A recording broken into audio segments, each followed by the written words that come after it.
How does an empire die? With a great explosion? Or with that silent moment when the enormous wheels stop turning, the metal breaks from fatigue, and the steel networks that once connected continents snap? History books tell us that Rome collapsed when its roads fell into disrepair. They say the Soviet Union disintegrated when its shelves ran empty. Just a few days ago, we witnessed history repeating itself across the vast geography of the Russian Federation. In our previous report, we showed you the miles-long queues of trucks waiting at border crossings, the frozen drivers, and the non-functioning engines. Some said, "You're exaggerating." Others said, "It's winter conditions, it will pass." But today, we have undeniable images proving the reason for those queues, why those engines fell silent, and how Russia's east has been cut off from the west. Look at the Kirov region, the main artery connecting Moscow to Siberia, and from there to the Pacific Ocean. The Trans-Siberian Railway was cut off a few days ago in the middle of the night. 21 wagons, tons of cargo, scattered on the snow. This is not an accident. This is the collapse of a system. When the tracks broke in Kirov, it wasn't just the trains that stopped. Siberia's food supply stopped. The flow of raw materials to the Ural factories stopped. And most importantly, Moscow's lie that everything is under control was buried under those twisted piles of metal. Today on MrWARLOG, we'll talk not just about derailed trains. We'll talk about cities running out of money, people walking to their deaths on the ice, and that massive hole in the Kremlin's coffers. Geographically, Russia may still appear to be one piece, but logistically and economically, the country has already fragmented. Welcome. It is not ideology that holds Russia together. It is not religion. It is not even Putin. The only thing holding Russia together is the railways. In this vast geography, those steel rails stretching from Vladivostok to Moscow are the backbone of the country. If the backbone breaks, the body becomes paralyzed. This is exactly what happened in the Kirov region. In images that appeared on social media and were verified by independent sources, we see 21 freight cars derailed. Official statement? None. Sabotage? Metal fatigue? Or perhaps sleepers rotting from neglect? Whatever the cause, the result remains the same. The line is severed. What were these cars carrying? Food heading from west to east? Or ammunition heading from east to west to the front? One thing we know for sure. Russian Railways, RZD, is no longer safe. Years of sanctions, technology embargoes, and a lack of trained personnel have turned the world's longest railway network into a death trap. There are no spare parts. Bearings are being replaced with low-quality Chinese knockoffs. Track maintenance is impossible due to the high volume of trains heading to the front lines. And at some point, the metal says, enough. The logistical impact of this accident in Kirov is comparable to that of an atomic bomb. Until that line reopens, the flour, sugar, and medicine cars bound for Siberia will wait. Factories will shut down, and the empty spaces on supermarket shelves will grow a little larger. Let's open a parenthesis here and look at the wheels under those overturned wagons in Kirov. MrWARLOG viewers will remember, we talked about the bearing crisis last month. Russian railways used high-strength bearings made in Sweden and the US in their wagons. When the war started, these companies withdrew. What did Russia do? It turned to China. According to intelligence reports, the Chinese-made cassette bearings, currently used in Russian wagons, cannot withstand Siberia's harsh winter conditions and excessive loading. Steel becomes brittle in the cold. If it is of poor quality, it shatters like glass. The wreckage in Kirov is not a simple accident. It is the result of the Sovietization and deterioration of Russia's industrial infrastructure. Railway workers are rebelling on Telegram channels. The parts we receive are like tin. We are afraid to install them, they say. But Moscow gives the order. That train will run.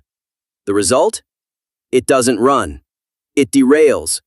And every derailed train is not just a pile of metal. It is also a nail in the coffin of Russia's logistical independence. We need to pause here and look at the big picture. Why are trains derailing? Because the rails are rotten. So what happens to the cargo when the trains stop? Does it evaporate? No, it goes onto the road. But there are no Russian trucks. There is currently an occupation taking place on Siberian roads. Not a military occupation, but a logistical one. After the train accident in Kirov, 40% of the cargo shifted to road transport. And 90% of the vehicles carrying this cargo are Chinese-made. Sitraks, Shackmans. Where are Russia's own legendary KAMAZ trucks? They are burning on the front lines. And KAMAZ's situation is a complete disaster. Russia's largest truck manufacturer, KAMAZ, reported a serious deterioration in its financial performance for the 2025 fiscal year. The company's net loss increased 11-fold to 37 billion rubles. Meanwhile, Siberia's roads are buckling under the weight of these oversized, overloaded trucks from China. This is the real reason behind the "road money is gone" news in Novosibirsk. Russian infrastructure was built to Soviet-era standards. It wasn't built to withstand China's 60-ton monsters. Every passing Chinese truck chips away at the asphalt a little more. Moscow opened its doors to China to solve the logistics crisis. But China did not come to rescue Russia. It came to take over its market. Right now, a driver in Siberia is calling Beijing, not Moscow, for spare parts. If a country's logistical arteries become dependent on another country's vehicles, that country is no longer independent. Russia is losing its railways and handing over its roads to China. This is not a strategic partnership. This is silent colonization. You might think, well, if the trains stop, the road network will take over. You're wrong, because the road network is also bankrupt. Let's go to Novosibirsk, the capital of Siberia and Russia's third largest city. This is not a village. This is the heart of industry, science, and logistics. However, according to Charter 97's February 4th report, the Novosibirsk City Council announced that the money allocated for road repairs has been completely exhausted. I'm not joking. The money is gone. The city's main streets resemble the surface of the moon. Trucks fall into potholes and break their axles. City officials are helpless. No budget, no repairs. So where did the money go for Russia's third largest city, one of the world's energy giants? We all know the answer. That asphalt money was spent on tanks burning in the Ukrainian steppes and missiles exploding in the air. Instead of building roads for the people of Novosibirsk, they chose to dig trenches in Donetsk. The result? Logistics companies are in revolt. Drivers don't want to use those roads. Those who do are waiting for parts in the industry. The logistics chain is breaking, not just because of snow and ice, but because of the state's bankruptcy. If a state has reached the point where it cannot even repair its main roads, then that state's map exists only on paper. Falling into a pothole in Novosibirsk will damage your car. But in Yakutia, the situation is much more dire. There, neglect kills you. The Sakha Republic, or Yakutia, the center of diamond and gold mines, Russia's treasure. But while the Kremlin exploits that treasure, it has denied the people there even a bridge. Look at the Moscow Times chilling headline from February 2nd. "The ice cracking beneath my feet." Putin has been promising for years that a bridge will be built over the Lena River. The year is 2026. There is no bridge. People have to walk across the frozen river to get to the hospital, to get food, to survive. With every step, they dance with death. The ice is thinning. Trucks are scraping the bottom of the river. People are disappearing in the cold waters. This is where Russia disconnects from civilization. While Moscow piles up air defense systems to protect the Crimean Bridge, it condemns its own citizens in Yakutia to walk on ice. This is not a logistical crisis. This is a betrayal. The center has abandoned the periphery. "Give us your gold, then drown in the river," they say. The crackling of that ice in Yakutia is actually the cracking sound of the Russian Federation. And the chain reaction continues. The train derailed. The road is gone. The bridge is gone. What's next? No heat. No water.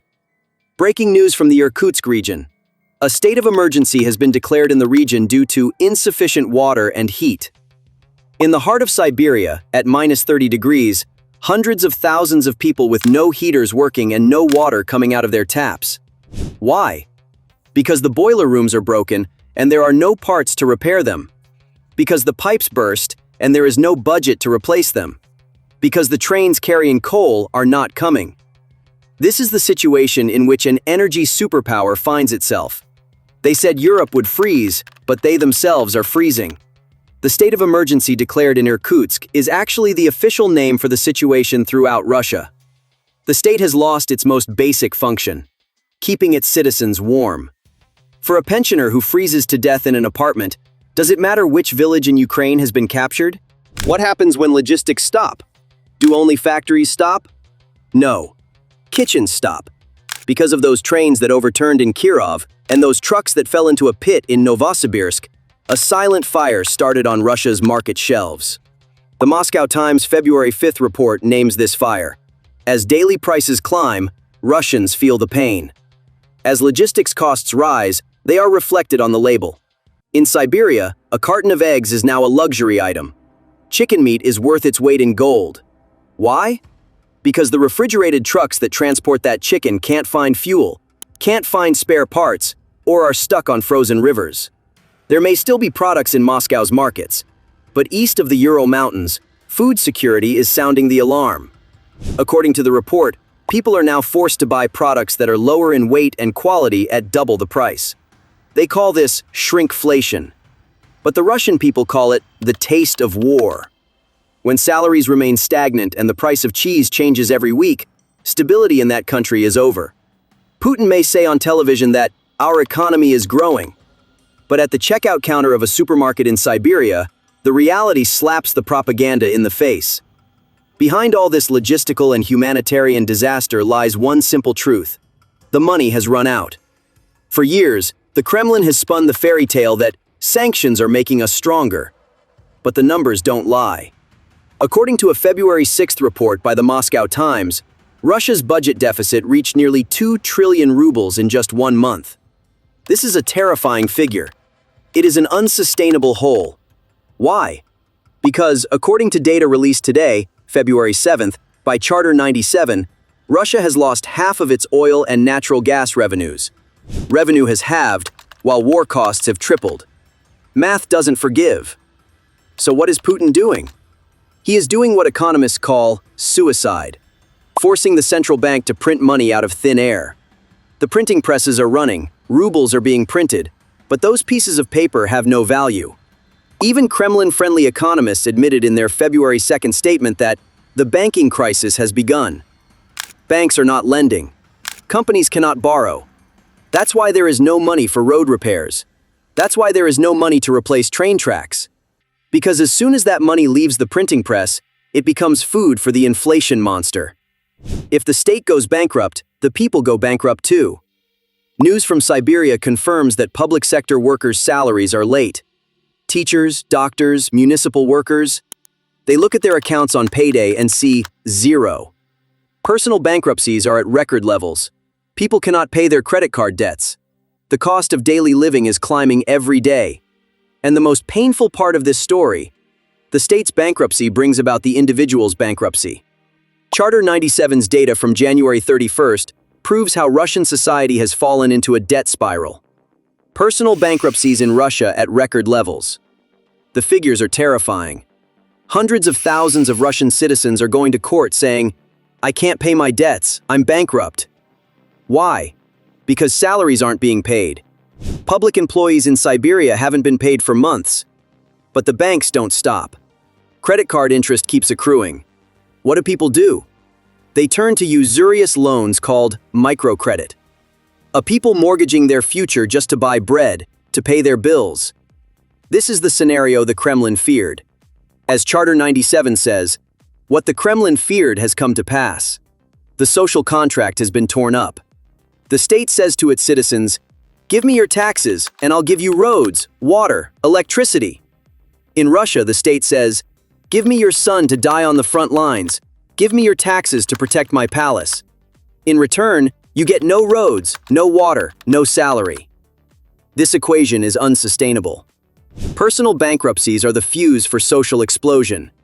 Millions of people with no money in their pockets, no heat in their homes, and empty shelves when they go to the market. This is a more dangerous force than Putin's nuclear missiles. Bloomberg's analysis sums up the situation very clearly. Putin's window of opportunity is narrowing. According to Charter 97's analysis, 2026 will be the point of instability for Russia. In other words, there is no turning back. While the people are lulled to sleep with dreams of a great Russia, they wake up to find their refrigerators empty. And hunger is more powerful than propaganda. The Kremlin's greatest fear has come true. War is no longer a show watched on television. It has become a fire in the kitchen. When you look at Russia from afar, you can still see a colossal power. But when you get closer, you see those trains derailing in Kirov. You see those trucks falling into pits in Novosibirsk. You see those people shivering on the ice in Yakutia. And you see those houses freezing in Irkutsk. This is not the image of an empire, but of a wreckage. Logistics have ground to a halt. The money has run out, and Siberia is quietly breaking away from Moscow. Those truck queues under the snow are not just vehicles carrying goods. They are the funeral procession of the Russian economy. And that procession is no longer going anywhere. Turn off the engine. We've reached the end of the road. How much longer do you think the Russian people can endure this cold and hunger? Let's meet in the comments. Stay with the truth, beyond the censorship. Subscribe to MrWARLOG. I'm Charlie.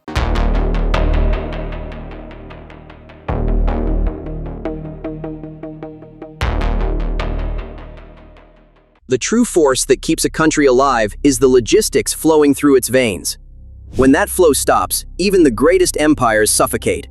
Today, the sound heard within the borders of the Russian Federation is not the sound of guns. The sound heard is the silent but deafening cry of thousands of trucks that won't start despite the ignition being turned, of companies closing their shutters, and of civil servants being told no salary. Today, at MrWARLOG, we will witness the real battlefield. The highways, the supermarket shelves, and the emptying bank vaults. Remember, at the beginning of January, we showed you those terrifying truck queues stretching 100 kilometers near Lake Baikal in -20 degrees.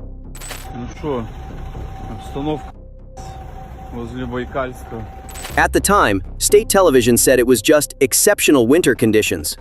Winter will pass, the roads will open, everything will return to normal, they said. But today, on the last day of January, we see that the snow never melted. Those trucks never moved again, because the problem wasn't the snow falling from the sky. The problem was the engine of the system burning out. The Moscow Times report published on January 28th clearly named the disaster. Freight prices soar after mass closures of companies in Russia. This headline may seem like a simple inflation story, but when you read between the lines, you see that Russia's logistics backbone has been broken. Look at the numbers and understand the horror. In just the last month, thousands of small and medium-sized transport companies have ceased operations.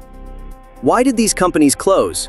Because there is no longer the money to run those trucks, the drivers to steer them, or the parts to repair their engines. Spare part costs have increased by 80% due to sanctions and the black market. Parts from China are waiting at the border, at the gates of Kazakhstan. Even replacing a truck's brake pads is now worth a fortune. But worse, the human factor. There are no drivers. Russian men are either dying on the front lines, getting maimed, or dodging conscription and going into hiding. Driving a truck requires experience, but Russia sent its experienced drivers to the front lines to operate tanks, and most did not return. What are the remaining companies doing? They are desperately raising prices to survive. As of January, transportation costs have skyrocketed by 30 to 40%. Do you know what that means? It means the price of milk in the supermarket, medicine in the pharmacy, raw materials in the factory, all increasing before they even hit the shelves or are produced. When logistics stop, the economy doesn't just slow down, it becomes gangrenous. And right now, Russia's highways have turned into a metal graveyard for bankrupt companies. The logistics crisis has hit not only Russia's domestic economy, but also its foreign trade. An Australian-based Wood Central report explains how this crisis has even affected the global timber market. The trucks that would extract that timber from Russia's vast forests and transport it to the port are not working. Forest villages are going bankrupt. This is not just a Russian problem, it is a chain reaction. The trucks stranded in Tatarstan are not just waiting because of the snow. Most of them have run out of fuel, and their companies have no funds left to send them money. Drivers are abandoning their vehicles and hitchhiking home. Trucks worth millions are left to rot by the roadside. There is chaos not only inside, but also outside. Queues of 2,500 trucks have formed at the Upper Lars border crossing. Armenian truck drivers are in revolt. They cannot transport goods due to nationalist restrictions and bureaucratic obstacles imposed by Russia. Russia is even sabotaging trade with countries it calls friends. Remember those images from Yakutsk? On January 3rd, in the coldest city in the world, people went to the market with money in their hands, but couldn't find the most basic food, bread. That day, officials said it was holiday congestion. They said it was a logistical disruption. But today is January 31st, and the Moscow Times is hitting us with the truth. The headline is clear. Retail chains narrow product range as Russians struggle with money problems.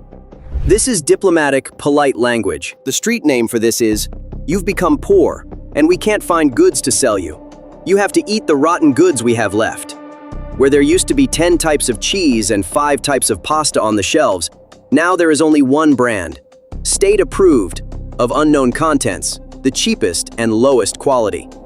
In the West, they call this shrinkflation, but in Russia, it's called Sovietization. The gray, limited-choice, scarcity-ridden shelves of the Soviet era have returned after 35 years. Even if you have money, you can't access quality food anymore. Why? Is it just because the trucks aren't running? No. The problem starts in the fields. Because there is no one left to work in the fields. Prime Minister Mishustin appeared before the cameras and made a terrible confession. There is a shortage of more than 130,000 workers in the agricultural sector. This means the demise of Russia's agricultural workforce. The manpower to drive the tractors, sow the seeds, and harvest the crops has vanished. When harvest time comes, who will gather that wheat? Who will fill the sacks with those potatoes? The answer is no one. Men are digging trenches at the front or losing their lives in attacks. Women are struggling to survive in the cities. The fields are empty. No workers, no harvest. No harvest, no food. No food, only emptiness in the markets. Russia is rapidly sliding toward a point where it cannot feed its own people. This is not a food crisis. This is the state losing its basic function, namely its ability to feed its citizens.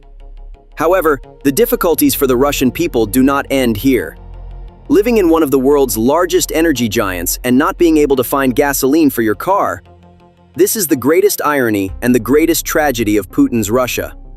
In the Krasnodar region, the southernmost and hottest part of the country, people are searching for fuel in cans. Power outages mean the pumps aren't working.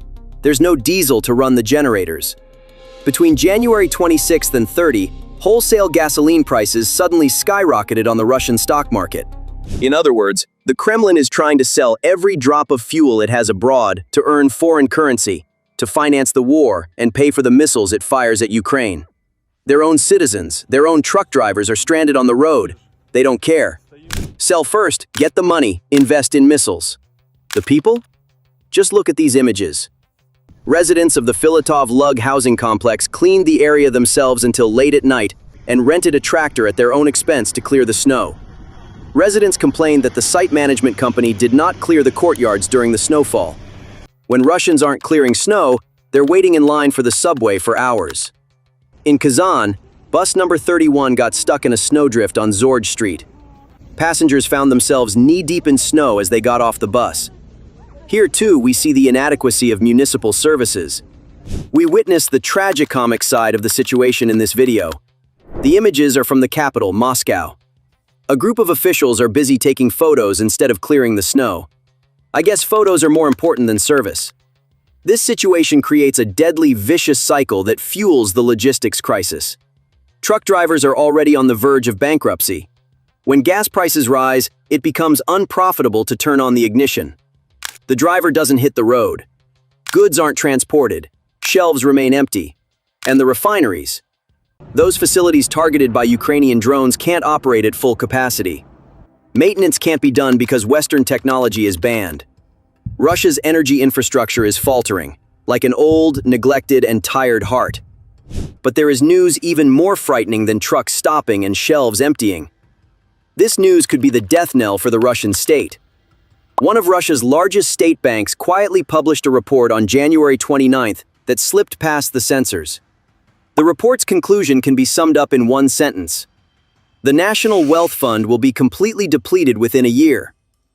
What is the National Wealth Fund? It is Russia's rainy day fund. It is the massive piggy bank that Putin has been filling for years with oil revenues, intended to keep the country afloat in times of crisis or war. That piggy bank is running out. They are scraping the bottom of it. Only 1 year of life remains. What does this mean?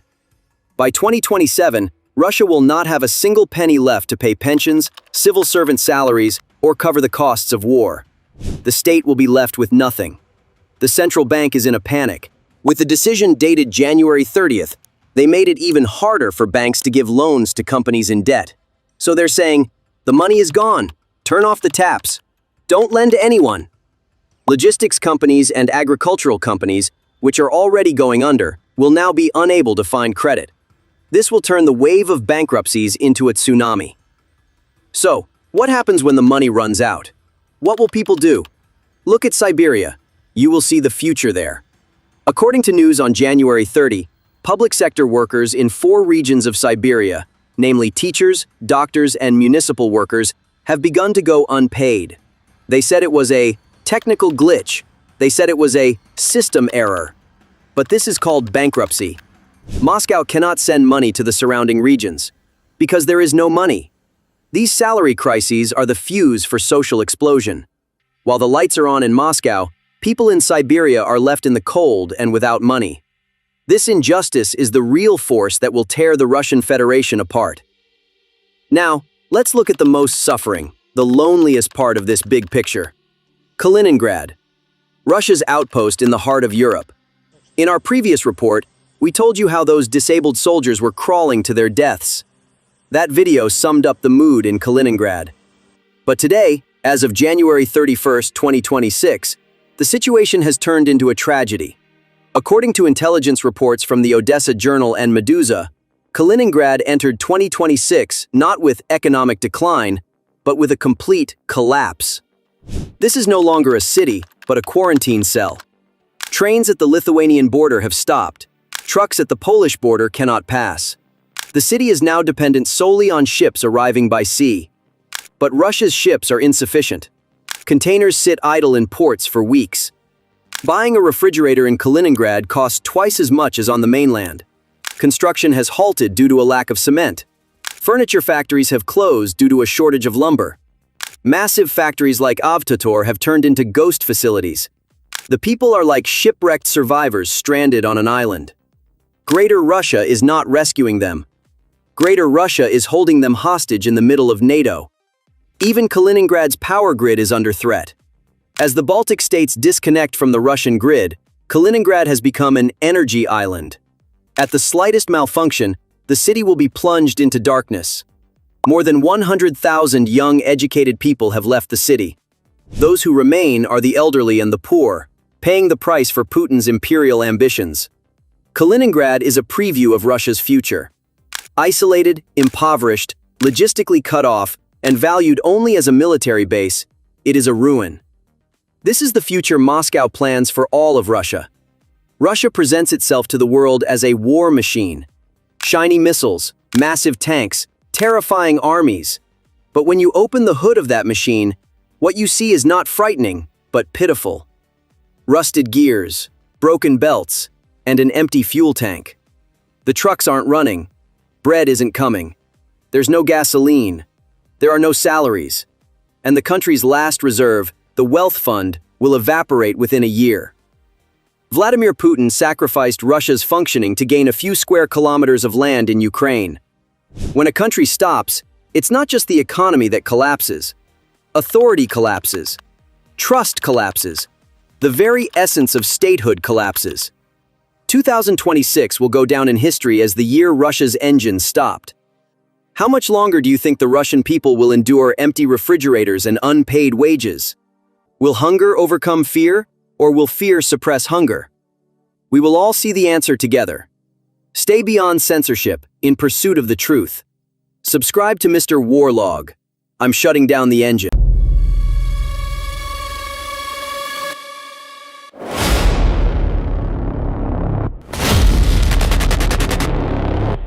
The long logistics route stretching from Kamchatka to Krasnodar then to Moscow, and even St. Petersburg is at risk of collapse. Tens of thousands of trucks have stalled due to cold weather conditions and various other reasons. Their drivers are helpless, and their cargo is frozen in trucks thousands of kilometers away from the factories or markets they were supposed to reach. This scene is not taken from a Hollywood disaster movie set or a post-apocalyptic scenario. This is the Russian Federation in the middle of the winter of 2025 to 2026. This congestion is not confined to the country. It is also affecting foreign trade. Not only domestic routes, but Russia's gateways to the outside world are also locked. The kilometer-long truck queues forming at the borders with China, Kazakhstan, and Georgia are the most concrete evidence that trade has effectively come to a standstill. Russia's "turn to the east" strategy, presented as a response to the closure of its doors to Europe, has hit a wall of infrastructure inadequacy and bureaucracy. Customs gates at the Chinese border do not have the capacity to handle the increased volume. Drivers waiting at the border for weeks struggle to survive in freezing cold, while the market value of their cargo depreciates by the hour. This situation also hits vital sectors such as Russia's timber exports. Millions of cubic meters of timber cut from Siberia's forests are rotting in warehouses because they cannot be transported, or factories are forced to halt production. The closure of timber factories is not just a commercial loss. It means the complete drying up of the source of income for towns and people in those regions. That colossal power, which rules over the world's largest territory and seeks to subjugate Europe with its energy resources, is now unable to move within its own borders, on its own roads. However, this latest scenario is not simply the result of a snowstorm or a harsh winter. It is the concrete manifestation on the asphalt of years of economic wreckage swept under the rug, sanctions, and a poorly managed war economy. So how did Russia get stuck in this deep logistical and economic crisis? To understand this, we must first look at the map. It is impossible to grasp the magnitude of this crisis without understanding Russia's geography. This vast landmass, spread across 11 time zones, with one end facing Europe and the other the American continent, has historically been a logistical nightmare. But what is happening today is very different from historical examples. The latest reports indicate that Russia's road transport has fallen into disuse at a rate of up to 40%. This means that 4 out of every 10 TIRs that should be on the move are currently parked and rotting, either due to a lack of parts, a shortage of drivers, or economic impossibilities. While images of vehicles completely buried under 3 meters of snow on the Kamchatka Peninsula are circulating on social media, the real disaster is not under the snow, but under the hoods of the vehicles that are supposed to overcome it. Transport companies, the backbone of the logistics sector, are facing the biggest crisis seen since the collapse of the Soviet Union. According to data, approximately 7,000 transport companies are on the verge of bankruptcy. One must ask how the transport sector in a country like Russia, a petroleum and energy giant, could end up in this state. In fact, the answer lies in the insidious paradox created by the war economy. On the one hand, diesel fuel prices have risen to shocking levels for an energy-rich country, increasing by up to 20%. On the other hand, due to Western sanctions, it has become nearly impossible to obtain spare parts for European-made trucks. Shipments from China for a truck's brake pads or transmission parts can take 2 or even 3 months. This waiting period means a fatal pause in the logistics chain. Transporters are trying to stay afloat by dismantling other vehicles in their fleets, essentially creating a Frankenstein model. But this is not a sustainable strategy. Even if parts are found, there is no one left to drive these vehicles. Developments in the labor market are also deepening this crisis. A significant portion of drivers have either been sent to the front lines, transferred to the defense industry, or left the country. Finding experienced drivers to get behind the wheel has become nearly impossible. Those who remain are unwilling to drive due to harsh winter conditions and low wages. This technical and human bottleneck is compounded by a financial guillotine. The high interest rates imposed by the Russian central bank to curb inflation have crippled companies that lease vehicles. Truck rental payments have increased, while transportation fees can no longer cover costs. In particular, the desire to extend the road usage fees collected from heavy vehicles, known as platon, from federal roads to regional roads, was the last straw for the sector. Drivers question why they are paying more for roads that are already in poor condition, suspecting that the government is using this money to cover budget deficits rather than to repair the roads. This climate of distrust is causing thousands of small businesses to close down and withdraw from the market. As a natural consequence, the sector is going underground. Another dimension of this crisis is Russia's return to the shadow economy. The tax and cost burden on transport companies has increased so much that the sector is rapidly moving outside the formal economy. Just like in the dark days of the 1990s, a gray market is re-emerging, operating with cash, without invoices, and without oversight. The decline in tax revenues is further widening the state's budget deficit, creating a vicious cycle that leads to more money printing and, consequently, higher inflation. As the Putin administration piles more tax burdens on the people and businesses to plug this hole, the system's wheels are slowing down even more. While the highways are struggling, the country's other arteries are also clogged. So, with the highways in this state, what is the situation with Russia's famous, strategically important railways? Historically considered the backbone of the Russian army and economy, Russian railways, or RZD, is perhaps painting an even bleaker picture than the trucks. RZD's debt has reached an astronomical figure of $45 billion. While the company's net profit has fallen fourfold, it is urgently requesting a $10 billion bailout package from the state.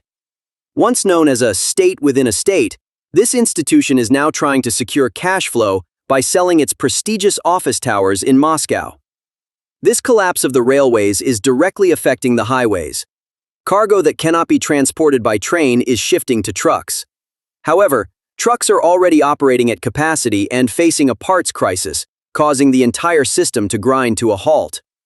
This chain of mutually reinforcing destruction is eroding the resilience of the Russian economy day by day. All these macroeconomic data ultimately translate into scarcity in the lives of ordinary people.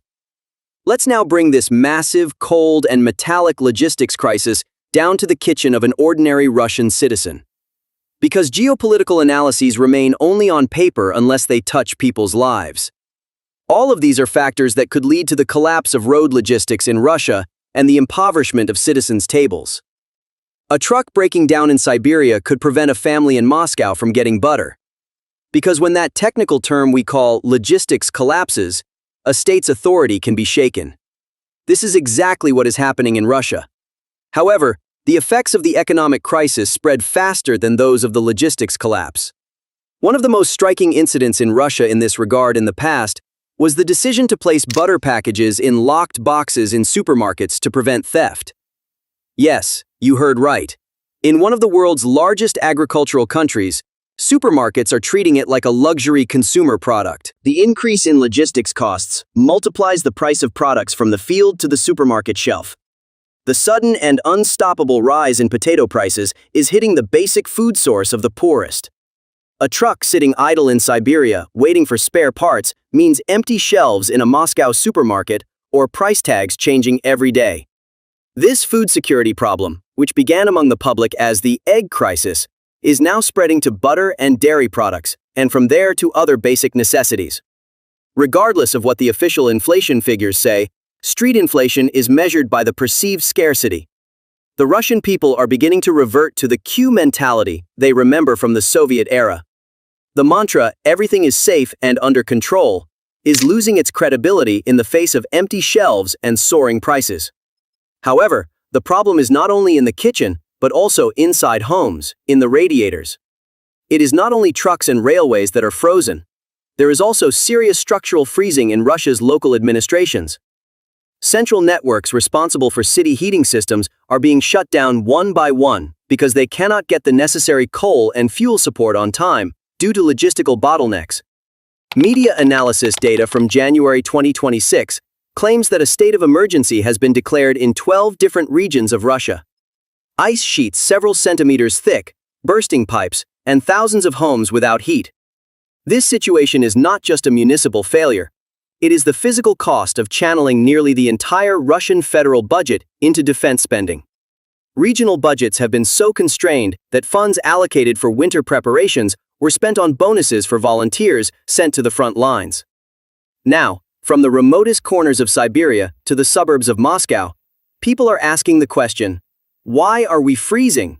Louder than ever before. Although the Kremlin describes this situation as temporary difficulties, data from the field, especially news leaked by local media, shows that power outages, water shortages, and queues at gas stations are now part of everyday life from Krasnodar to Vladivostok.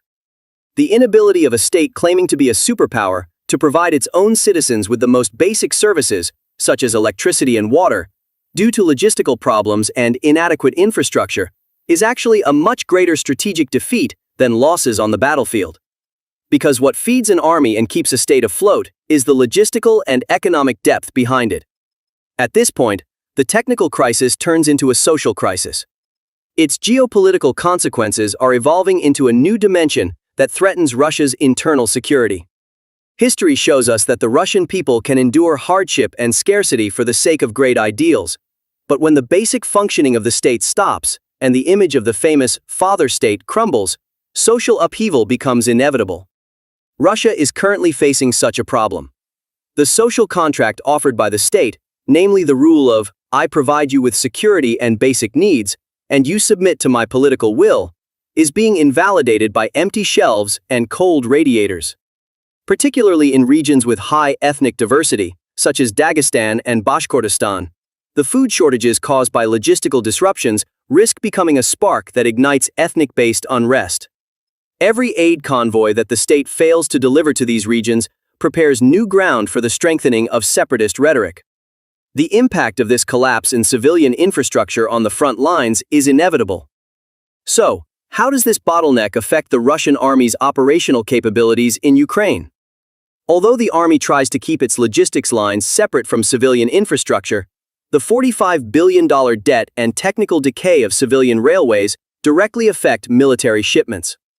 The wagons needed to transport tanks cannot be maintained, and the precision bearings required for locomotives cannot be obtained due to sanctions. Russia may have thousands of tanks on paper, but the massive logistical machine needed to get these vehicles to the front lines, along with their fuel and ammunition, is rusting away. Western military experts predict that Russia's capacity to launch a large-scale offensive in the spring of 2026 has been reduced by 30% due to this internal logistical collapse. In other words, the war is now being lost not only in the trenches, but also in repair shops and at customs gates. In light of all the data, we must ask the inevitable question: how much longer can Russia sustain this crisis? The year 2026 is marked as a breaking point by many analysts and economic models. The depletion of current reserves, the draining of the National Welfare Fund, and this physical decay in infrastructure point to an abrupt halt rather than a sustainable stagnation. The Russian economy has now passed the warming up phase and is entering not a cooling down phase, but a freezing phase. The trillions of rubles transferred to the war industry can produce tanks and missiles, but these tanks become piles of metal when the trains that transport them to the front lines don't work, or when the personnel operating those trains don't get paid. This is precisely where the question arises. Does Russia have a way out, or is this the beginning of a historical decline? The Putin administration is trying to open new logistical corridors with India and Iran to overcome this crisis.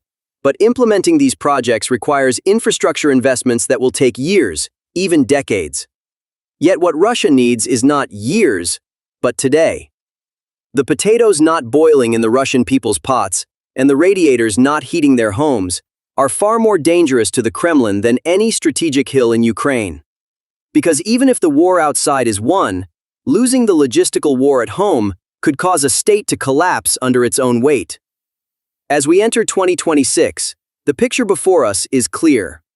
Russia is fighting a war not only on the plains of Ukraine, but also on its own highways, railways, and in its own markets. And this war is being fought not with missiles, but with spare parts, fuel, and potatoes. The disruption of logistics lines is tantamount to the paralysis of a country's nervous system. Even if the brain gives the command, the arms and legs won't move. This is exactly what the Kremlin is experiencing today. Orders are being given, targets are being set, but the reality on the ground is as immobile as the cold engine block of a frozen truck. Do you think Russia will find a way out of this? The biggest infrastructure and logistics test in its history? Or will 2026 be the year a vast empire gets locked in by the challenges of its own geography and misguided economic policies? So, what are your thoughts on this? How can Russia get out of this bottleneck? Let's meet in the comments. To stay in the deep waters of geopolitics and read the world not just by what is visible, but by the numbers and realities behind the scenes, don't forget to subscribe to our channel.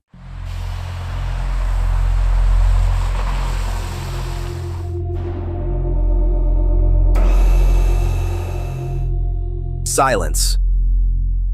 That is the new sound of the Russian economy. Not the roar of tank engines, not the applause of propaganda shows, but the terrifying silence of assembly lines coming to a halt. A few weeks ago, we told you that the trucks had stopped. We warned you that 7,000 transport companies were bankrupt and that the highways, the arteries of the nation, were blocked. You watched that video hundreds of thousands of times. You saw the warning signs. But today, the disease has spread from the arteries to the heart. The collapse is no longer just on the roads. It has entered the factories, the shopping malls, and even the holiday dinner tables. Major industrial plants are switching to a 4-day work week. Restaurants are closing their doors for the first time since the war began. And in a humiliation that would make the czars turn in their graves, Russia, the land of vast pastures, has begun importing cheese from China. Vladimir Putin promised a return to the glory of the Soviet Union. Congratulations, Mr. President. You have succeeded. The empty shelves, the silent factories, and the austere New Year's celebrations of 1991 are back. Today on MrWARLOG, we are not just looking at logistics. We are witnessing the deindustrialization of a superpower in real time. Before we show you why Russian families are canceling New Year's Eve, and why retailers predict a 50% market collapse in 2026, hit that subscribe button. The mainstream media shows you the missiles. We show you the empty fridge that will actually end this war. Let's go back to the source of the infection. We told you that Russian road transport was facing an unprecedented collapse. Trans.info and Meza confirmed that the freight market is in its deepest crisis in 17 years. Fuel is too expensive. Parts for Western trucks are non-existent. Drivers are dead or in the trenches. But what happens when the trucks stop bringing raw materials to the factories? The factories stop too. It is a brutal, simple chain reaction. Doxa has released a bombshell report. Production in Russia is being drastically reduced. Factories across the country are quietly switching to a 4-day work week. Why? Because they don't have the parts to assemble. Because they don't have the trucks to ship the finished goods. And because they don't have the workers to man the machines. This 4-day week is a trick. It is a Soviet-style lie to hide unemployment. Instead of firing workers and causing mass protests, they cut their hours and their pay. It is a slow death. Imagine you are a factory worker in the Urals. Your salary was already eaten by inflation. Now your paycheck is cut by 20% because the factory is closed on Fridays. You still have a job on paper, but you can no longer feed your family in reality. This is the industrial heart attack we warned about. The blood, the cargo stopped flowing, and now the organs, the factories, are dying. But if the factory stopping is a tragedy, what is happening to food is a national humiliation. In our last report, we talked about the butter crisis. We told you how supermarkets were locking butter in security boxes because people were stealing it. We told you how dairy producers absurdly blamed the shortage on Russians eating too much ice cream. The situation has not improved. It has mutated. Russia is the largest country in the world. It has endless land for agriculture. Yet, Turkris.com reports a fact that sounds like a joke, but is a tragedy. China has started selling cheese to Russia. Let that sink in. Russia, a country with a 1,000-year history of dairy farming, is now dependent on Beijing for cheese. Why? Because the Russian dairy supply chain is broken. The trucks to move the milk from the farm to the factory are too expensive. The packaging materials previously imported from Europe are gone. The machinery in the cheese factories is German or Italian, and it is breaking down without spare parts. So the Kremlin turns to its new master, China. This is not just about cheese. This is about sovereignty. Putin talks about a multipolar world and Russian independence. But what kind of independence is it when you cannot even put a slice of cheese on your bread without China's permission? The butter theft was a sign of poverty. The Chinese cheese is a sign of submission. The rot has moved from the factory floor to the store floor. For 20 years, the symbol of Putin's stability was the glittering shopping mall. The Russian middle class could buy Western clothes, eat at food courts, and feel like Europeans. That dream is officially dead. Haber Roos reports terrifying data from Sparebank. Consumer spending on clothing and footwear crashed by 8% in November 2025 compared to last year. Russians have stopped buying clothes. They are wearing what they have until it falls apart. This is survival mode. Leo Shevchenko, a prominent clothing manufacturer and marketplace seller, gave a chilling prediction. He said, 2025 was hard, but 2026 will be even harder. He predicts that 50% of all marketplace sellers will withdraw from the market in 2026, half of them gone. Why? Because taxes are rising to fund the war. Because logistics costs have exploded due to the transport collapse. Because advertising is too expensive. Offline stores are closing in waves. 80% of shopping centers have seen a massive drop in visitors. Walk through a mall in St. Petersburg today. It is a ghost town. The lights are dim to save electricity. The storefronts are boarded up. The few people walking around are not carrying shopping bags. They are just looking for a place to stay warm. The Russian consumer economy, the engine that kept the domestic peace, has run out of fuel. It's not just the shops. It's the plates. The Moscow Times reports that Russia's restaurant sector has shrunk for the first time since the 2022 mobilization. Even during the early days of the war, Russians kept eating out. It was a way to pretend everything was normal. Now, that illusion is too expensive to maintain. Costs for ingredients have surged. Remember the potato inflation? Remember the butter theft? Restaurants have to pass those costs to the customer, but the customer has no money. Traffic to restaurants and bars is down significantly. This is the end of the middle-class lifestyle in Russia. When you can't afford a new shirt, and you can't afford a meal out, and you are working a 4-day week for less pay, you are no longer middle class. You are the new Soviet proletariat. And now, we approach the most sacred holiday in Russian culture, New Year's Eve. Traditionally, this is a time of excess. Tables groaning with food, caviar, champagne, gifts for the children. But Doxa reports a heartbreaking reality for 2025. Russians are preparing to celebrate with strict austerity measures. Families are cutting back on everything. Instead of champagne, cheap vodka. Instead of caviar, fake substitutes. Instead of piles of gifts, maybe one small item or nothing at all. The Olivier salad, the staple of the Russian New Year, has become a luxury item because the price of eggs, potatoes, and mayonnaise has soared. The patriotic war on TV isn't putting food on the table. The government tells them to be proud of the captured villages in Ukraine. But you cannot eat a captured village. The mood in the country is not celebratory. It is exhausted. It is the exhaustion of a people who know that next year will be worse than this one. But the factories are halting for another, darker reason. Even if the trucks arrived, even if the parts were delivered, there is no one left to operate the machines. Russia is facing a demographic suicide. The unemployment rate is at a record low. State TV calls this a success. We call it a graveyard statistic. Unemployment is low because the men are gone. Over 500,000 men are dead or wounded in Ukraine. Another million, the smartest and most skilled, fled the country to avoid the draft. Who is left to drive the trucks? Who is left to fix the pipelines? Who is left to bake the bread?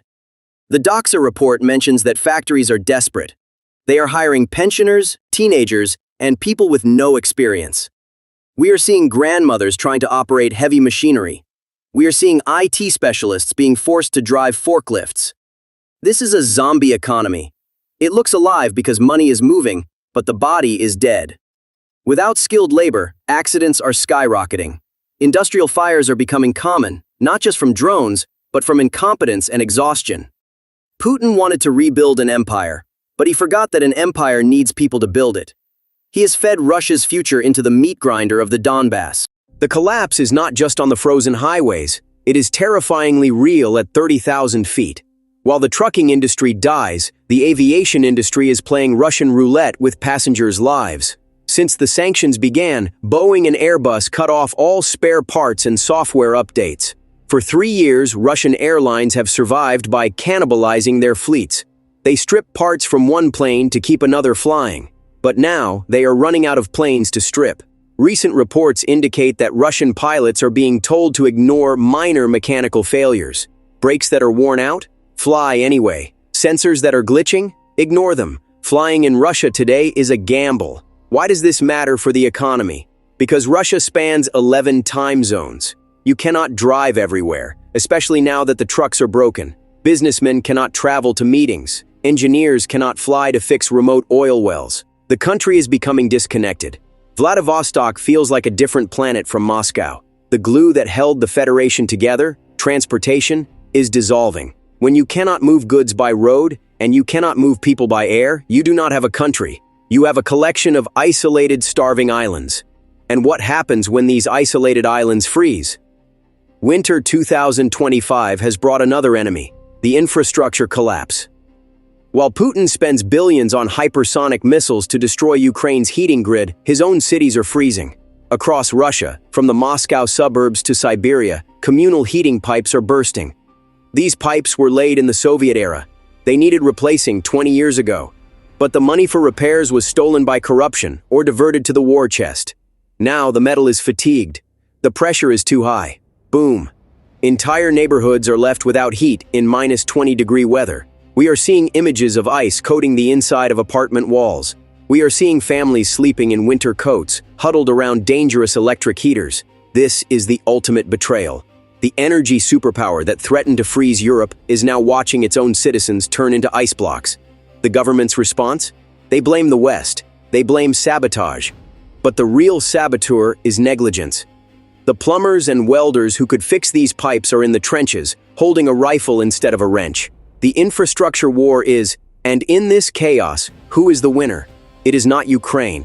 It is not the West. It is the dragon in the East. We mentioned the Chinese cheese, but that is just the tip of the iceberg. China is not saving Russia. China is buying Russia at a discount. With European markets closed, Russia is forced to sell its oil and gas to Beijing for pennies on the dollar. Russian trucks are replaced by Chinese trucks that break down in the cold. Russian cars are replaced by Chinese cars that cost double the price. Russian savings are converted into yuan because the ruble is toxic. Russia is becoming a resource colony for Chinese industry, a gas station with nukes managed by Beijing. The sovereignty Putin fights for is gone. He traded dependence on the West for subservience to the East. And unlike the West, China does not care about Russian human rights or living standards. They only care about cheap resources. The transport collapse we see today benefits China. It makes Russia weak, desperate, and willing to sign any deal to keep the lights on. The bear is sick, and the dragon is waiting to feast. We keep coming back to 1991, because the parallels are no longer just similarities. They are a mirror image. In the late Soviet era, the factories were still running, but they were making tanks instead of tractors. The fields were full of crops, but the trucks were broken, so the food rotted. The news was full of victories, but the fridge was empty. Look at Russia today. The Express reports that Putin's economy is in tatters as industry collapses. The transport sector is dead.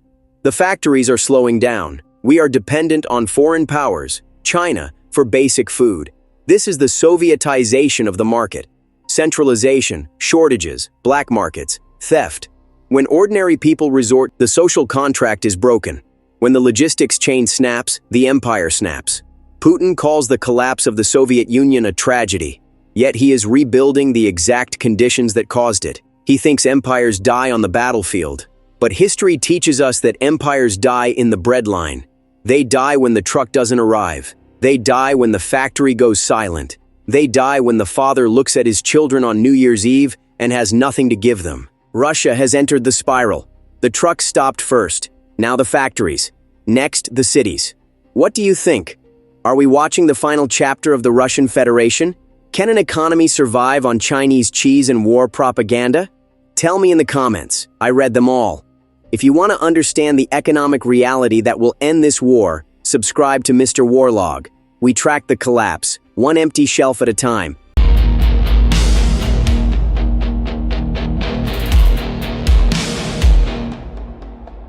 Putin's worst nightmare is now becoming a reality. The Kremlin's dream of unlimited ammunition is gasping for breath in a freezing Arctic trap. Amid the dull bureaucratic reports in the lower ranks of news agencies, a shocking truth has leaked out. North Korea has halted arms shipments to Russia due to disruptions caused by severe weather conditions. You heard right. Kim Jong-un's endless ammunition caravans have stopped due to freezing weather conditions and logistical disasters. This is not just a delay news story. It means the lifeline of the Russian army on the Ukrainian front has been cut. Today, we will decipher the frozen realities of that famous North Korea-Russia alliance. Why did those massive trains freeze on the tracks? How does Siberia's -50-degree cold turn bullets into piles of metal? And most importantly, how long can an army that has run out of ammunition continue its meat attacks in the midst of white death? When the thermometer of war drops below zero, the tails of dictators begin to freeze one by one. Logistics is the heart of an army, and right now Russia's heart is on the verge of stopping. The thousands of kilometers of rail lines stretching from North Korea to Russia have become one of the most fragile bridges in the modern world. Independent sources and satellite data clarify the picture at the beginning of 2026. The Arctic airwave has turned the railways into ice rinks. When temperatures drop to -55 degrees in the depths of Siberia, the laws of physics change. The rails crack, the train's braking systems freeze, and the hydraulic mechanisms in the wagons become frozen solid. Those millions of artillery shells from North Korea are now trapped in the wagons under the snow. Why did North Korea halt shipments? Because they don't want to risk their limited logistics capabilities in these weather conditions. Ports are frozen, loading facilities are not operating. But there is a bigger problem. We know the quality of North Korea's ammunition. Shells that have been waiting for 40 years, absorbing moisture. Now imagine these bullets sitting at -50 degrees for days. The chemical structure of the gunpowder breaks down, the fuses freeze. Even if they reach the front lines, 1 in 3 of these bullets either explodes inside the barrel or fails to fire at all. Putin's trusted massive stockpiles have turned into hand grenades in the freezing cold. No bullets are coming from North Korea, but Putin's human wave tactic continues. Images proving how cheaply the Russian military leadership views its own personnel are leaking onto social media. Imagine a group of Russian soldiers being sent directly to the front line in a Ural truck with its doors and roof completely removed, leaving only the chassis. Exposed to the wind and snowstorms, these soldiers lose half their body heat before even reaching Ukrainian positions. Hypothermia claims their lives before Ukrainian bullets do. These stripped-down trucks and unarmored vehicles also show how strained Russian industrial capacity is. Armored personnel carriers are now so rare that soldiers are being sent to their deaths in open trailers hitched to ATVs. These vehicles have no armor and no heating. A single piece of shrapnel means the loss of all 6 or 7 soldiers in that vehicle. So why is the Russian army taking this risk? Because logistics have broken down. Frozen fuel pipes, non-functioning engines, and roads blocked by snow have severed Russia's cumbersome supply lines. For infantry at the very front lines, survival has now become a far more difficult craft than fighting the enemy. When ammunition runs out and logistics grind to a halt, do you know what dies first in an army? Discipline. The Russian army is currently experiencing an internal war. The latest reports leaked from military sources point to a serious crisis of discipline behind the front lines. The Russian army is rotting from within. Soldiers who can't find bullets at the front, who are freezing and starving, now want to flee rather than fight. However, the Kremlin's solution to this is no different from a medieval method. According to open-source intelligence reports, Militarny, etc., desertion cases in the southern military district are reported to have reached tens of thousands. What do you think the command is doing to stop these desertions? According to information decrypted by the ATSSH partisan group on the Kherson and Zaporizhia line, Russian commanders have begun confiscating soldiers' bank cards. Soldiers who try to escape or say, "I'm freezing," have their salaries cut, and money sent to their families is blocked. Even more alarming are the blocking units. These units, which shoot their own retreating soldiers in the back, have set up a death trap in the freezing cold. Ukrainian artillery in front, their own executioners behind. There is no safe direction left for Russian soldiers. The desertion of more than 25,000 soldiers and officers is not simply fear. It is the collapse of an empire's disciplinary mechanism. A bear, fleeing from its own soldiers, is now just a beast tearing its own leg apart. So how are these massive losses and desertions at the front being covered up?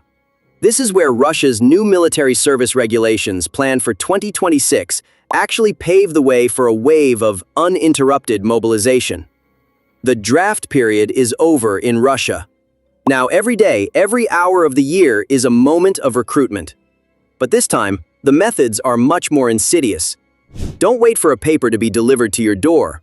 The massive digital system set up by the Kremlin makes you legally a soldier the moment it issues a notice in your name. If you don't go, your bank accounts are immediately frozen, your driver's license is confiscated, and your exit from the country is automatically blocked by the system. When you board the metro in Moscow, facial recognition cameras flag you as wanted, and you are directly loaded onto a minibus by plainclothes officers and sent to the front lines without training. The target for 2026 is exactly 261,000 new victims.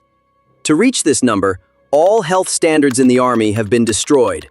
Disabled people, who used to be exempt, are now being sent to the front under the false pretense of light service. That secret clause, decoded by Ukrainska Pravda, actually explains everything. Russia has actually declared a secret full mobilization. But they don't name it so the people don't get angry. While you're watching TV at home, the digital system has already written your death warrant in your name. Russia is now an open prison, and its streets are giant human traps. The ammunition trains are stopping, the soldiers are freezing, but the real blow to Putin is coming from the economy. Russia's lifeblood, its energy revenues, have begun to coagulate under the freezing effects of winter. According to energy market data, India's dependence on Russian oil has fallen to its lowest level in 2 years, and it is observed that India is turning to new alternatives. Indian Oil Corporation purchased 7 million barrels of crude oil from Angola, Brazil, and the United Arab Emirates instead of Russian oil for delivery in March. This is not a change in supply, it is a signal. India's Russian oil imports fell to their lowest level in 2 years in December. Russia thought it had escaped sanctions by redirecting its oil to the east for nearly 3 years, but the math has changed. The West's secondary sanctions pressure is wiping out the profits from cheap oil. India did the math and saw that the savings from discounted crude oil outweighed the economic damage caused by US trade retaliation. Losing India as a reliable buyer not only reduces revenue, it pushes Russia's dependence on China to a point of no return. Putin is tied to Kim Jong-un for ammunition and to Xi Jinping for economic survival. As bullet trains from North Korea freeze on the Siberian steppes, eyes naturally turn to Putin's big brother, China. But things are not going as the Kremlin expected on the Beijing side either. Although China does not send weapons directly, it is the main supplier of microchips, UAV engines, and dual-use technologies that keep the Russian war machine running. But the current Arctic logistics disaster has also hit China's trade routes. Border crossings have slowed by half due to freezing weather, and Chinese logistics companies have begun suspending shipments on Siberia's risky routes as insurance costs skyrocket. So, is this just a weather issue? Beijing does not want Russia to collapse completely, but a too powerful Putin is not in its interest either.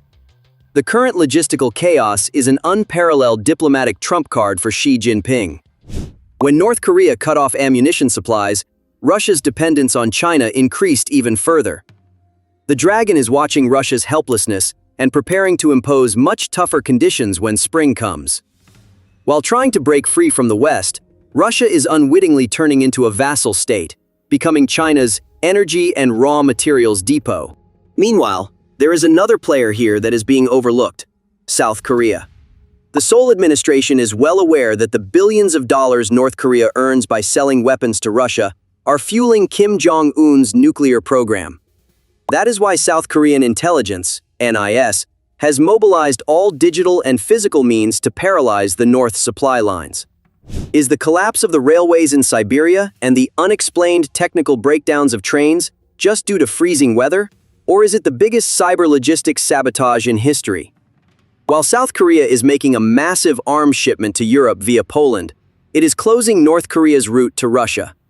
This situation transforms the Ukraine war from a mere regional conflict into a global logistical reflection of a Korean civil war.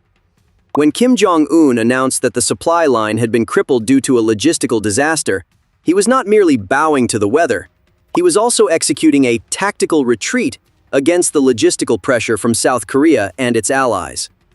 As Russian troops freeze on the front lines, this shadow war between the two Koreas is gradually depleting Putin's ammunition stockpiles. It is now time to look at the whole picture, at that stark and shocking reality. Every piece of data we have presented to you so far, every satellite image we have leaked, points to one thing. Russia is sliding toward the massive freezer grave it dug with its own hands. Look, those life support unit ammunition trains from North Korea are no longer there. In Siberia's hellish -55°C, the rails are frozen solid, the locomotives frozen stiff. Kim Jong-un's rusty but vital bullets are not in the barrels of Russian artillery right now. They lie thousands of kilometers away, buried under the snow as piles of metal. This is not just a logistical setback. It is the severing of the Russian army's lifeline. Now consider the Russian soldier on that front. They are being driven to a white death in open-top Ural trucks, without any winter gear. With their armored vehicles depleted, they are heading to their deaths, huddled helplessly against the freezing wind in ATV trailers. Hypothermia is claiming their lives long before Ukrainian bullets do. Those who survive bury themselves alive in those narrow tubes they call vertical graves to escape the drones. They cannot move, only waiting in the darkness for their turn to come. Vladimir Putin believed that winter would always be Russia's ally. He thought that General Winter, who defeated Napoleon and Hitler, would also freeze Ukraine in 2026. But there was one thing he didn't count on. Nature never takes sides. It only punishes the unprepared. Today, while the Ukrainian army resists in modern shelters and with smoothly functioning Western logistics lines, the Russian army is melting away in open terrain, without water or ammunition. No matter what the propaganda machine says, the numbers on the ground don't lie. In December 2025, an average of 1,000 lives were lost per day. Putin's administration managed to match the total losses of the Soviet Union's 10-year Afghan adventure in a single month. This is not a sustainable success. It is the sacrifice of a society's future for the ego of a leader. Moreover, this destruction is also being felt in Russia's wallet. Even the most loyal customers, such as India, are no longer answering Russia's calls. Indian Oil Corporation prefers Brazilian and UAE oil rather than risk sanctions. Putin's energy weapon is rusting, his ammunition weapon is freezing, and his human wave tactic is drowning in the anger of his own people. The tragedy is that had it maintained the status quo prior to 2022, Russia could have been a growing and respected economy today.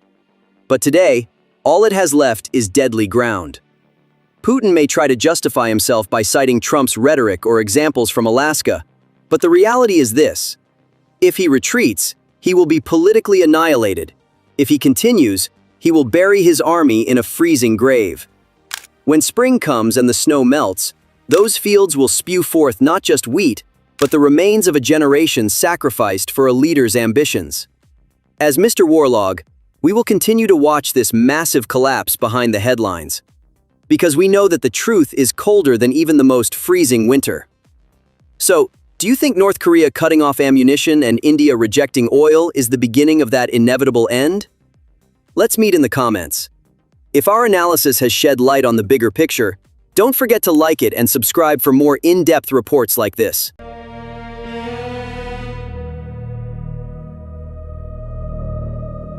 Здесь много машин, кто с продуктами, с фруктами, овощами, с цветами. The real power that keeps a country alive is the logistics flowing through its veins. When that flow stops, even the greatest empires suffocate. This is exactly what is happening in Russia right now. From Krasnodar in the west to Lake Baikal in the east, from Yakutia in the north to the Georgian border in the south, everything is locked down. The railways have been crippled by sabotage and neglect. This crisis in the transport sector is hitting the Russian people directly. Market shelves are emptying. Vital medicines are running out in pharmacies. People are waiting in lines stretching for miles on the highways, hungry, thirsty, and freezing in temperatures of -20 degrees. Today on MrWARLOG, we will witness Russia's logistical apocalypse. To understand the scale of the crisis, let's lay out the map. Because this is not just a regional disruption, but a blockage cutting across the continent. The most terrifying face of the disaster is unfolding near Lake Baikal, the heart of Russia. The reports coming in are terrifying. Exactly 10,000 vehicles have been stuck for 3 full days in a 100-kilometer-long queue at -20 degrees Celsius. The drivers have run out of food, and their water has frozen. Nearby cafes and gas stations have exhausted their supplies. People are huddling together in their vehicles to keep from freezing. However, the crisis is not limited to Baikal. The Volga region, the heart of Russian industry, is also paralyzed. Tatarstan, Bashkortostan, Ulyanovsk, and Saratov. The strategically important M5 Ural, M7 Volga, and M12 Vostok federal highways are completely blocked. Authorities in Tatarstan have helplessly activated the Type A emergency plan. The Ministry of Emergency Situations is trying to set up mobile heating tents, but more than 40 heavy vehicles are already buried under the snow. A video shared by a female driver stranded on the Moscow-Kazan highway sums up the collapse of infrastructure. There is only one gas station every 150 kilometers. There is a 2-kilometer line there. There are no toilets, no food, just cold and waiting. This gridlock immediately hit city shelves. In Yakutsk, Siberia's coldest city, bread was unavailable in stores on January 3rd. The bakeries are working, and there is flour. But because the trucks that would take that flour to the bakeries and the bread to the stores are stuck on the road, people were left without bread for New Year's. From Yakutia to Kamchatka, schools were closed, and workdays were shortened. The situation is no different in the Krasnodar region. Gas stations ran out of fuel. Electricity cables are broken and lying on the roads. As Russia's internal arteries clogged, its only lifeline to the outside world was also cut off. Since there is no direct land border between Russia and Armenia, the vital Upper Lars border crossing, which passes through Georgia, descended into complete chaos. By mid-December 2025, queues on the Russian side reached 2,500 trucks. Thousands of trucks carrying goods to Armenia were unable to move for days, despite the electronic queue system. The situation worsened around New Year's. Due to heavy snowfall on December 26th to 29th, truck crossings were completely banned, leaving 1,200 trucks stranded in the mountains. The situation remained unchanged even in the first days of January 2026. Armenians trying to return home for New Year's and trucks carrying goods faced the danger of freezing in queues of 400 vehicles. This congestion caused prices in Armenia to skyrocket, and goods rotted at customs. Russia dragged not only its own citizens, but also its trading partners into a logistical quagmire. Just the highways? Russia's lifeline, the railways, was also shaken by a major accident. In the Amur region, a massive 35-car freight train derailed on the Trans-Baikal Railway. Although the official statement refers to an accident, there are very strong allegations that this train was not carrying ordinary cargo. According to the British press, this line is the main route carrying artillery shells sent by North Korean leader Kim Jong-un to Putin. The fact that the train derailed at this very strategic point raises the question: sabotage? This accident and the snowfall also paralyzed civilian transportation. Passenger trains were stranded under the snow in Krasnodar. Passengers on the Novorossiysk-Vladikavkaz train waited for more than 10 hours without electricity, heating, or food. The toilets were locked. People got off the train to avoid freezing and tried to reach the highway by walking through the snow. The state officially abandoned them to their fate. So, what happens if trucks get stuck on the road and trains derail? When the logistics chain breaks, the crisis doesn't just stay in the news bulletins. That crisis directly enters the citizen's kitchen, their child's lunchbox, and their elderly relative's medicine cabinet. What is happening in Russia right now is, in every sense, an access crisis. A letter from Yakutsk, one of the coldest inhabited places on Earth, starkly reveals the severity of the situation. On January 3rd, in the middle of the holidays, a citizen writes to the local press, "I went to the market to buy bread. The shelves were empty. The grocery stores are open, but there is no bread. Where are the distributors? What kind of holiday is this? The problem is not just bread. Due to this paralysis in the logistics network, shipments of eggs, chicken, and fresh vegetables have stopped. Здесь много машин, кто с продуктами, с фруктами, овощами, с цветами. Tons of food, frozen in truck trailers, are going to waste. In cities outside Moscow and St. Petersburg, people have reverted to that scarcity mentality reminiscent of the Soviet era. Panic buying has begun, hoarding has resurfaced. Even if products are available, their prices are sky high. The projections for Moscow in 2026 are dire. Due to the government's new environmental tax and rising logistics costs, the price of packaged goods has skyrocketed. A simple bottle of water, juice, or yogurt, it is becoming a luxury item simply because the plastic and transportation are expensive. Experts warn, by 2026, accessing sugar, oil, and beef will mean spending a fortune for the average Russian family. But there is something more dangerous than hunger: the lack of medicine. The logistics crisis has pulled the plug on Russia's healthcare system. Thousands of vital medicines are being withdrawn from pharmacies. These drugs, which must be transported in a cold chain, are spoiling because temperature control cannot be maintained in trucks stuck on the roads. Domestic drug manufacturers cannot obtain the active ingredients that should come from India and China, because those ingredients are also stuck at the border or in the snow. The government says, if there are no Western drugs, use domestic ones. But domestic production cannot fill the gap. Serum stocks are running out in hospitals and surgeries are being postponed. For a diabetic or heart patient, the phrase, "the truck is stuck on the road," is not a simple delay. It is a death sentence. Logistics isn't just about food and medicine. It's also about spare parts. Russia's infrastructure is aging and breaking down. Normally, when a boiler room malfunctioned, the part would arrive within 24 hours. Now that part has been stuck in a truck stuck in the snow in Tatarstan for 5 days. The result? Tens of thousands of people in Krasnodar and Podolsk are sitting in their homes without electricity or heating in sub-zero temperatures. When logistics stop, repairs stop, and people freeze to death in their own homes. In a country where civilians cannot find bread or medicine, do you think the situation is any different for soldiers at the front? No. The logistics crisis has cut off the lifeline of the Russian army.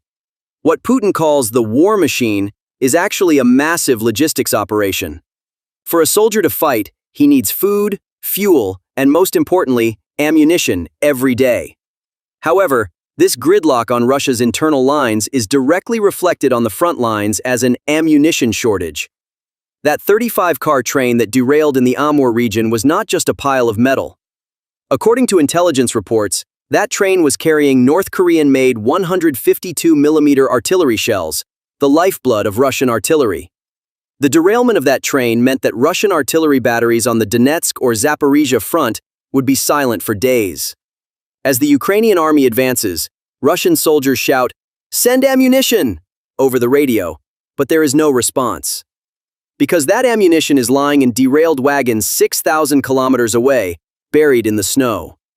The frozen diesel crisis, which has immobilized civilian trucks in Yakutia, does not spare military vehicles. The Russian army's logistics are also dependent on the same refineries and the same roads. When quality fuel and antifreeze cannot reach the front lines, tank engines freeze. Armored personnel carriers are not working. Soldiers are left defenseless in a metal box that doesn't work at -15 degrees.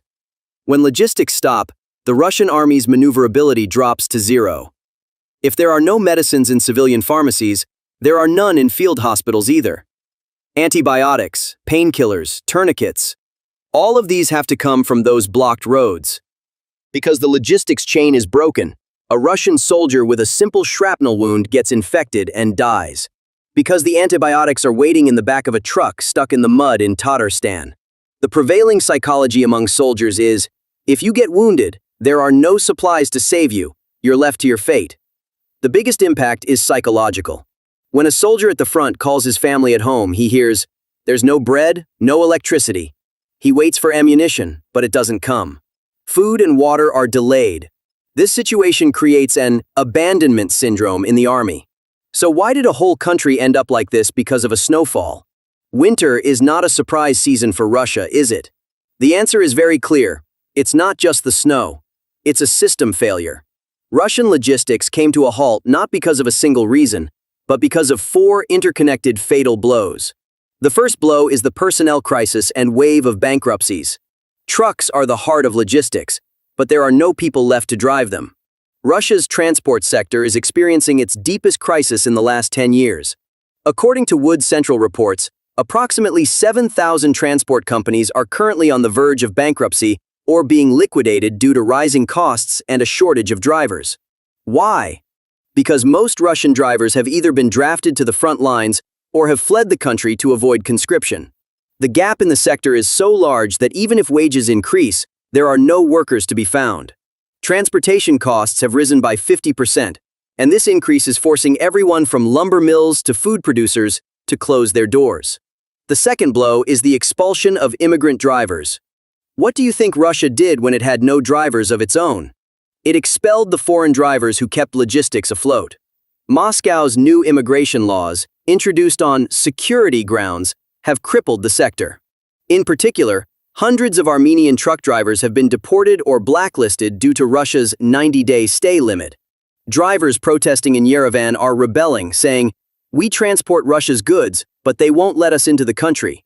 Russia has cut off the lifeline that brings bread to its own market for the sake of nationalist policies. The third blow, the fuel crisis. In one of the world's largest energy giants, vehicles are stranded on the road due to fuel shortages. It's unbelievable, but true. A frozen diesel scandal is unfolding in Yakutia and Siberia. Low-quality fuel sold at stations gels and freezes in storage at sub-zero temperatures, immobilizing vehicles. Due to the war economy, quality control at refineries has declined, and quality additives are unavailable. The result? Thousands of trucks with engines that stall at -30 degrees and won't start again. The final blow is the railway suicide. Could the railway have been the savior as the highway collapsed? No, it couldn't. Because Russian Railways cut its 2026 investment budget by 1/5. The money is not going to track maintenance or new locomotives. It is going to missiles and ammunition shipments. According to Ukrainian intelligence reports, vital projects going to Baltic ports have been halted. The rails are aging, the signaling systems are collapsing. Administrative failure has also crippled the railway network. The overarching factor in all this is the collapse of the economic model. Experts note that as Russia enters 2026, it is not just facing a temporary crisis, but has entered a period of structural stagnation. The war economy has reached its limits. The central bank has raised interest rates to 20%, and investments have stopped. Companies can neither buy new trucks nor repair broken ones. What they call the war economy has actually turned into a monster eating away at the country's future. Russia's oil sector, long used as the state's financial engine, is no longer printing money as it used to. Redirecting exports, maintaining the shadow fleet, and offering discounts to willing buyers kept the oil flowing, but at much higher costs and lower margins. At the same time, the government began doing something unthinkable before the war, directly subsidizing parts of the oil industry from the budget. This is a warning sign. Other sectors are also showing signs of stress. Coal, metallurgy, automotive production, forestry, and housing are all struggling. Subsidized mortgages have been reduced. Consumer loans are still expensive. Inflationary pressure has not yet subsided. Russia is not about to collapse. Large economies do not crumble overnight. But cracks are forming, and each new year of war makes it harder to ignore them. So, will Vladimir Putin simply watch the biggest logistical and economic crisis of his 25-year rule unfold? Of course not. Putin is an intelligence officer and one of the leaders with the highest survival instinct. But he no longer has a good option on the table. He can only choose between bad and catastrophic. When the money runs out, Putin won't print more because that would mean hyperinflation. Instead, he will dip into the pockets of the oligarchs and private sector he created. In a silent wave of nationalization, corporate assets will be transferred to the army and the budget under the guise of patriotism. Putin has already transferred 4 trillion rubles to the state coffers using this method. The western gates are locked, logistics have collapsed. Putin's only oxygen tank is China. In order to preserve his power, he may be willing to turn Russia into a giant gas station for Beijing. Transferring Siberia's resources and infrastructure projects to Chinese companies is a nightmare for Russian nationalists. But for Putin, it is a survival ticket. If the people look at their empty refrigerators and reach the point of revolt, Putin could divert attention by asymmetrically spreading the conflict to Europe or establishing a North Korea-style completely closed repressive regime internally. It seems that Putin is not trying to save the ship. He is burning the ship's planks to stay in the captain's cabin until the very last moment as the ship sinks. What do you think? Will this winter be the year the Russian economy freezes? Or can the system melt these icebergs? Let's meet in the comments.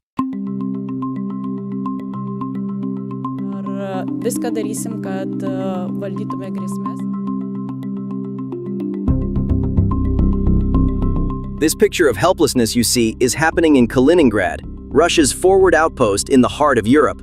The Russian platoon commander's confession is chilling. We are heading out on a combat mission to the Special Military Operations Zone.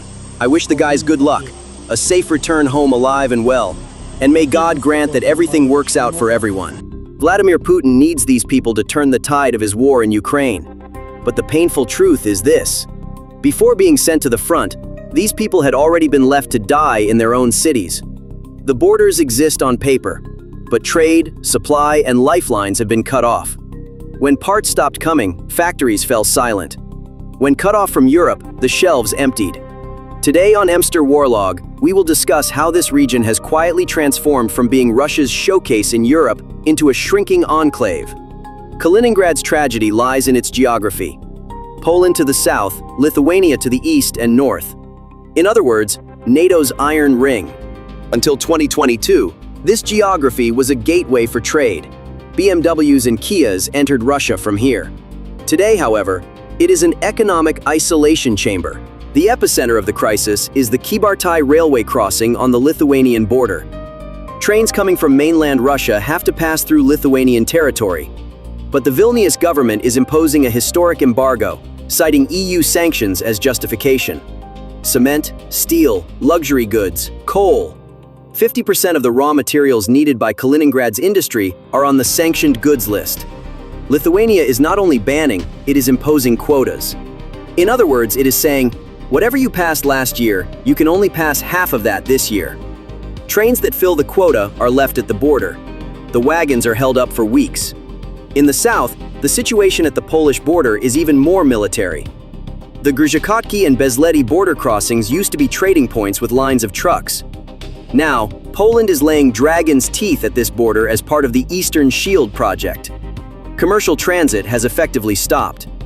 Polish customs searches every Russian truck for days, treating them as potential espionage vehicles. This is called the Italian strike, dragging things out to wear people down. The result? Trucks shut down, transit times reached 14 days. Russia has only one option left, the sea route. Moscow said, "We'll transport everything by ship." But they forgot one thing. Goods transported by rail cost 1 unit, while transporting them by ship costs 4 units. Moreover, ferries are insufficient, and port infrastructure cannot handle this load. Ships wait in line for days. This logistical bottleneck brought down the region's industrial giants one by one. Want an example? Look at Avtotor. This was once Russia's Detroit, assembling BMWs and Hyundais. Now it has turned into a ghost factory. They tried to salvage the situation with Chinese brands like Kaiyi and BAIC, but to no avail. Parts aren't coming in. Containers are rotting in the port. Another giant is Bolt Motors, a motorcycle and small engine manufacturer. It had to suspend operations because parts supply stopped. Even scarier is the transport sector. Kaliningrad was Russia's truck driver hub. Between 15,000 and 18,000 people worked in the sector. Currently, half of these companies have no cargo to transport. Trucks are rusting in garages. 18,000 families lost their income overnight. This is a massive number for the region's population. As industrial giants grind to a halt, the lives of ordinary citizens are quietly reverting to the Middle Ages. In Kaliningrad, not only production but also consumption is collapsing. The supply chain for white goods, electronics, and machine parts has been severed. Refrigerators, which used to arrive cheaply by truck, now have to be shipped by expensive sea freight. Small businesses cannot bear these shipping costs and are going bankrupt. In large supermarkets, prices are twice those in Moscow. For Kaliningrad residents, buying a computer is now as difficult as buying a car. The second blow: luxury goods and alcohol. EU sanctions have wiped out Kaliningrad's European face. When Lithuania closed its transit route, it also blocked quality alcoholic beverages, perfumes, and cosmetics. And the most painful: food and furniture. Official authorities are lying when they say, there is no food crisis. Yes, there is no hunger, but there is no variety.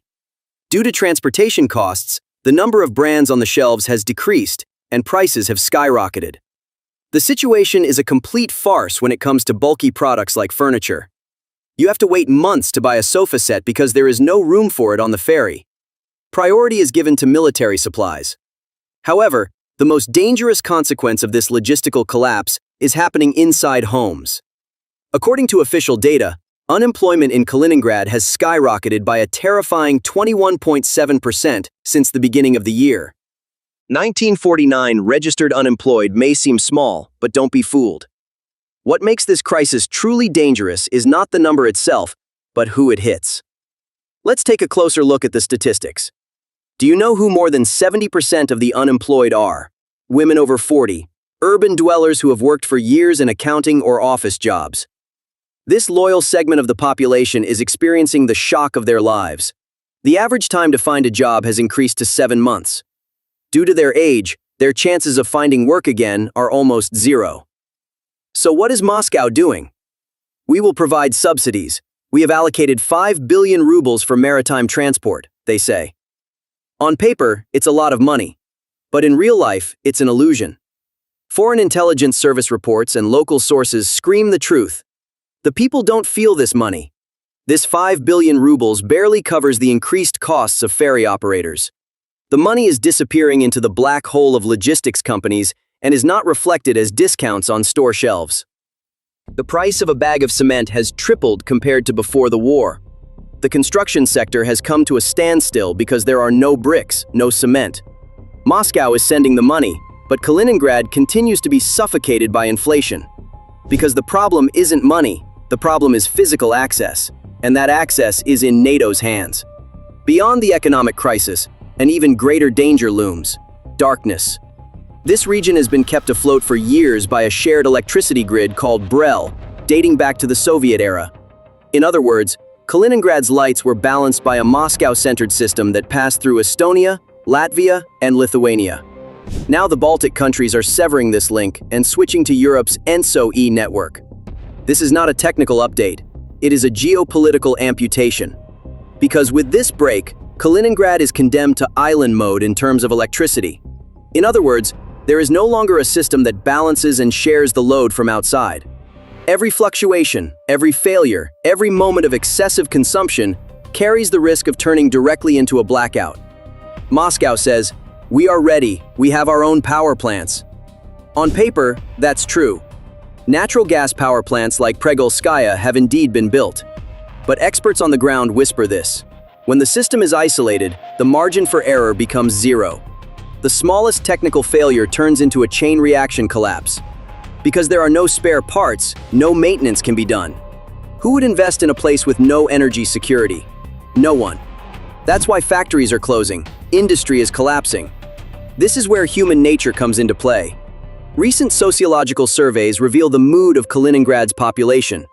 1 in 5 adults has had family members leave the region in the past 2 years. It's not just about money. Tensions in the Suwalki corridor, NATO exercises, and Putin's neglect of Kaliningrad residents are driving people to flee. Since 2022, it is estimated that the population of this small region has declined by between 100,000 and 150,000. Do you know who is leaving? It's not retirees. Those leaving are the most productive generation, aged 25 to 45. Engineers, doctors, IT specialists, architects. In other words, the brain and future of a city are packing their bags and leaving. But the real tragedy lies in the question: where to? Because for Kaliningraders, the world is now too small, and the doors are closed to them. The largest group, whether they want to or not, is heading for the motherland, the Russian interior. But this is not a choice, it is a necessity. Kaliningraders enjoyed a semi-European standard of living for years. They were people who would go to Poland for coffee on the weekend. Now they are being dragged into the harsh, gray, and expensive reality of Moscow and Kazan. It is harder to disappear in the mainland. The likelihood of being drafted is higher. Therefore, migrating to the Russian interior is not a salvation, but a transition to a bigger prison. But even going there is a luxury. Airline tickets are on the black market. Subsidized tickets sell out in minutes. Poland, Germany, and the Baltic countries, once the most natural routes, are now a fantasy. The doors are effectively walls. Getting a visa for a Russian passport is nearly impossible. Only those with very old residency permits or special family ties can pass through. For the rest, Europe is just a landscape they watch from behind barbed wire. Here's the most interesting data. The main route for the young and educated, especially software developers: Georgia, Armenia, Kazakhstan. Why? Because there's no visa hassle. Russian is spoken. And most importantly, it's possible to escape the war and mobilization. And the final destination is Turkey. But this is only an option for the middle and upper classes who have money in their pockets. There are flight connections, and life is relatively flexible. However, residence permits have become more difficult to obtain in Turkey, and the cost of living has increased. Still, Istanbul or Antalya offer a temporary respite from the suffocating isolation of Kaliningrad. Who is left behind? Those with nowhere to go, those without money, and the elderly. This wave of migration is destroying not only the region's present, but also its future for the next 20 years. So what options does Russia have in the short and medium term? In the short term, Moscow can further strengthen its maritime supply chains. It can develop logistics corridors based on redundancy, increase local energy and food production. It can increase critical stockpiles, expand civil resilience programs, and modernize military protection systems. In the medium term, the strategic lever remains political. Any softening that allows for limited technical corridors with the EU and NATO, customs simplifications, or visa facilitation would have a disproportionate effect. Without such softening, economic measures remain temporary and costly. The external zone premium cannot be subsidized in terms of cost and risk. What options do the EU and neighboring countries have? From an EU and NATO perspective, deterrence, resilience, and control of escalation are paramount. The security of the Suwalki land bridge, maritime superiority in the Baltic Sea, protection of critical underwater infrastructure, and proportionate responses to hybrid attacks. At the same time, questions of humanitarian aid and stabilization policy arise. Where can transit and basic supply issues be depoliticized? How can misunderstandings regarding the classification of goods be reduced? And how can local emergencies be mitigated without undermining sanctions targets? This balance is difficult but essential to avoid unwanted escalation spirals. What alternative future scenarios are possible for Kaliningrad? A restrictive status quo scenario would prolong isolation, increase supply costs, keep military tensions high, and reduce investment. A gradual rapprochement scenario would produce technical solutions for transit. It would explore selective visa facilitation, enable port and logistics cooperation with strict compliance requirements, and thus reduce the costs of the outlying region's status. An escalation scenario would make Kaliningrad a primary target and target area, posing high risks to the civilian population and regional security. A narrowly defined, controlled, verifiable easing in civilian areas appears to be the most feasible solution, reducing human and economic costs while avoiding fundamental strategic conflicts. Why is Kaliningrad indispensable to Russia, despite all its problems? Symbolically, the region represents victory in World War II. Geopolitically, it represents ice-free access to the Baltic Sea. Militarily, it is an advanced A2/AD node, offering options for action in the surrounding regions of Northern Europe. Justifying withdrawal in domestic politics would be difficult and strategically costly. Therefore, Moscow must hold on to, supply, and militarily secure this outlying region, even if costs rise and efficiency falls. This path dependency makes Kaliningrad a permanent structural task for the Russian state. What lessons can be drawn from the 30 years in Kaliningrad? The most important lesson is that geostructural realities have a longer-term impact than cyclical projects. Without a stable foreign policy framework and reliable governance, special economic models remain vulnerable to crises. Military buildup can temporarily mask political weaknesses, but it cannot sustainably compensate for economic and social deficiencies. Kaliningrad demonstrates how powerfully narratives bind politics. The stronger the symbolic burden, the harder it becomes to achieve small, pragmatic advances. In summary, Kaliningrad is under a modern siege today. Not with guns and tanks, but with the economy, logistics, and loneliness. Moscow says, "Don't worry, we are here." But all it sends are weapons and coffins. The civilian population has become hostage to Putin's imperial ambitions. Those soldiers you saw at the entrance, those disabled men, limping, forced into uniform, they are, in fact, Kaliningrad itself. A sick, tired, helpless city walking to its death because it has nowhere to run. What do you think? How much longer can the people of Kaliningrad endure this isolation? Or will Russia's last stronghold in Europe collapse from within, without a single bullet being fired? Subscribe to MrWARLOG to see the truth.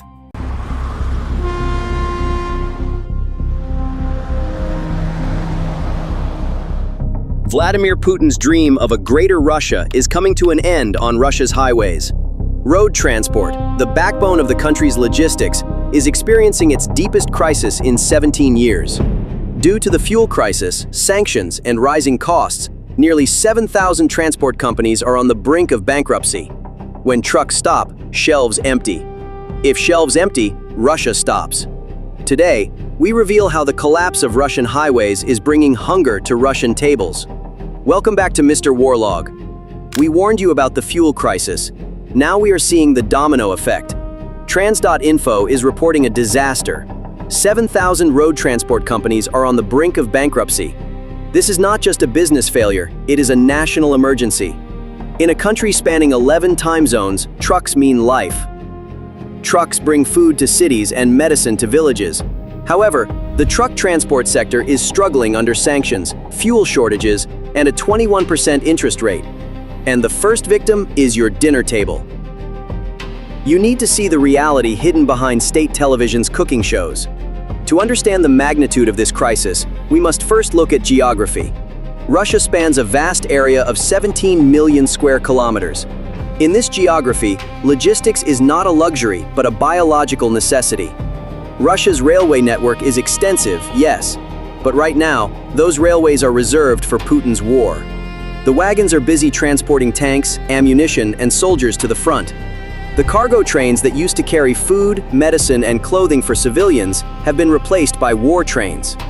That is why the highway was the last lifeline for the Russian people. The highways from Moscow to Siberia, from the Urals to Vladivostok, were the only artery keeping the country's civilian economy alive. But now, that artery is also blocked.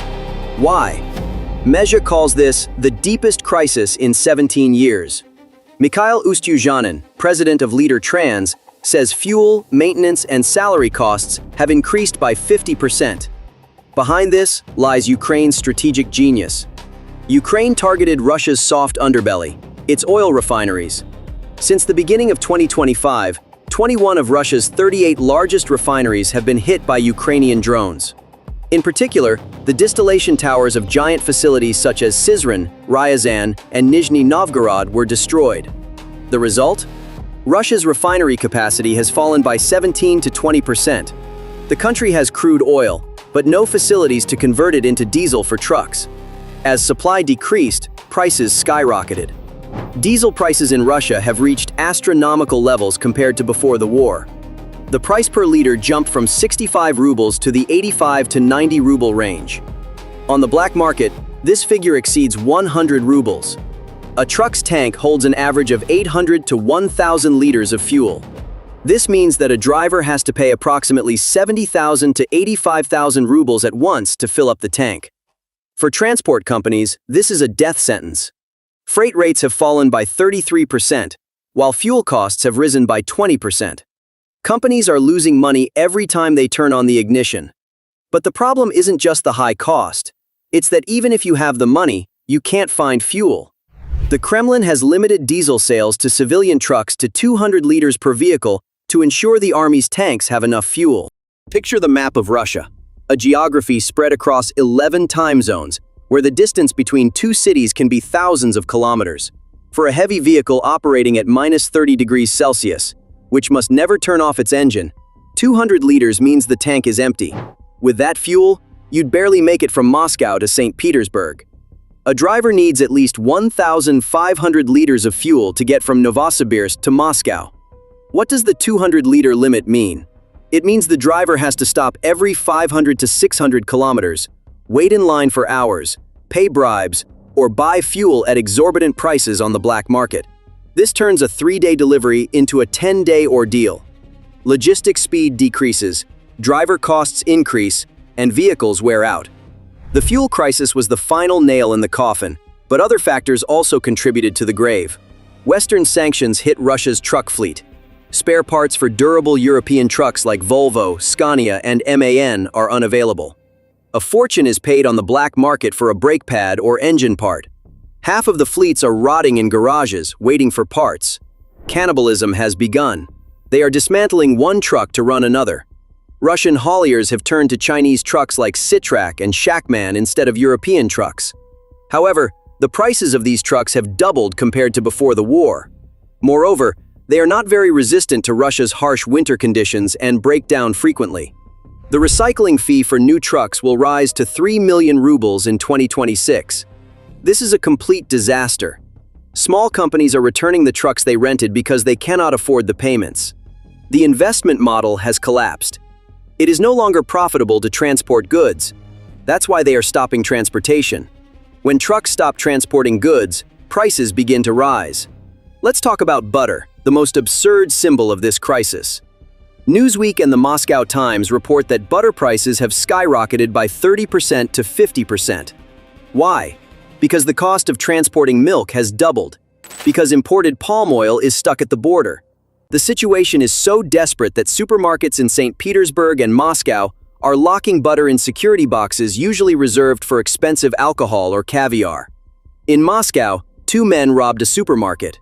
What was their loot? 25 packs of butter. Now they face 10 years in prison. Just think about it. 10 years in the gulag for butter. Putin has reduced his people to such a desperate state. It's like Les Miserables, but in 2025 Russia. However, butter is a luxury compared to the humble potato, and even that is becoming unaffordable.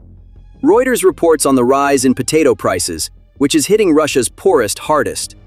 Potatoes are the Russian people's survival food. If you have no money, you eat potatoes. But due to a shortage of drivers and high fuel costs, getting potatoes from the fields to the cities has become very expensive. The Borscht Index, which measures the cost of making a simple soup, is rising faster than wages. When the poor can no longer afford potatoes, you're not just facing inflation, you're also preparing the ingredients for revolution. Картошка. Это катастрофа просто. Вот я уж капусту себе не позволяю лишний раз купить. А картошку сейчас это беда совсем. This isn't just happening in Moscow. Look at the regions. In Samara, residents are sharing videos of completely empty shelves. No eggs, no chicken, no vegetables. Local authorities blamed the weather. But even on days when the weather is good, the shelves remain empty. The truth is that the logistics chain to the regions has broken down. Large retailers are prioritizing Moscow to please the elite, leaving rural areas to starve. A grocer in Penza told a reporter, "No flour, no hope." This is the general mood of the nation. The patriotic war on TV isn't filling stomachs. While there's a fuel and parts crisis inside, there's a full-scale blockade outside. Russia's border crossings have turned into metal lakes. The European Union didn't just close its doors to Russian-plated trucks, it sealed them shut. This has been the death knell for thousands of transport companies that have the most modern, best-equipped truck fleets in Russia and have been operating on European routes for years. Most of those 7,000 bankrupt companies are large firms whose route was Europe and now have nowhere to go. How does this closure affect the Russian people? It's simple and brutal math. Goods coming from Europe can no longer cross the border directly. They enter via smuggling routes, traveling thousands of kilometers through Turkey, Kazakhstan, or Georgia. This triples the price of goods on the shelf. When the EU door closed, it wasn't just French cheese that was cut off. Vital cancer drugs, insulin, and spare parts for industrial machinery that Russia cannot produce were also cut off. A patient in Moscow cannot find their medicine. A factory in Tolyatti halts production because its German-made machine has broken down. When the West closed its doors, Russia turned helplessly to its friend, China. Look at the Zabaikalsk and Blagoveshchensk border crossings. These are old and inadequate infrastructures, designed for the suitcase trade of 10 years ago. But now, Russia's entire import burden rests on these narrow gates. The result is logistical paralysis. The number of trucks waiting at the border exceeds 500 on average. Transit times are extending to 12 days, and in some cases up to 20 days. Drivers are living in their metal cabins for weeks at -30 degrees Celsius. China has restricted truck crossings to protect its own economic interests. The situation at the Kazakh border is even more dire. Inspections have been tightened due to fears of secondary sanctions. There is a backlog of 7,500 trucks at the Mashtakovo border crossing. Some drivers are reported to have waited 47 days. This is not trade, this is logistical torture. Russian factories are at a standstill, shelves are emptying, because parts from China are not arriving. Poland and the Baltic countries have not officially closed their borders, but they are implementing an Italian strike. Every truck, every document, every pallet is subject to microscopic scrutiny. The goal? To block the drugs and machine parts that Russia is trying to smuggle in through the back door from Europe. The result? The border crossing time has increased to 14 days.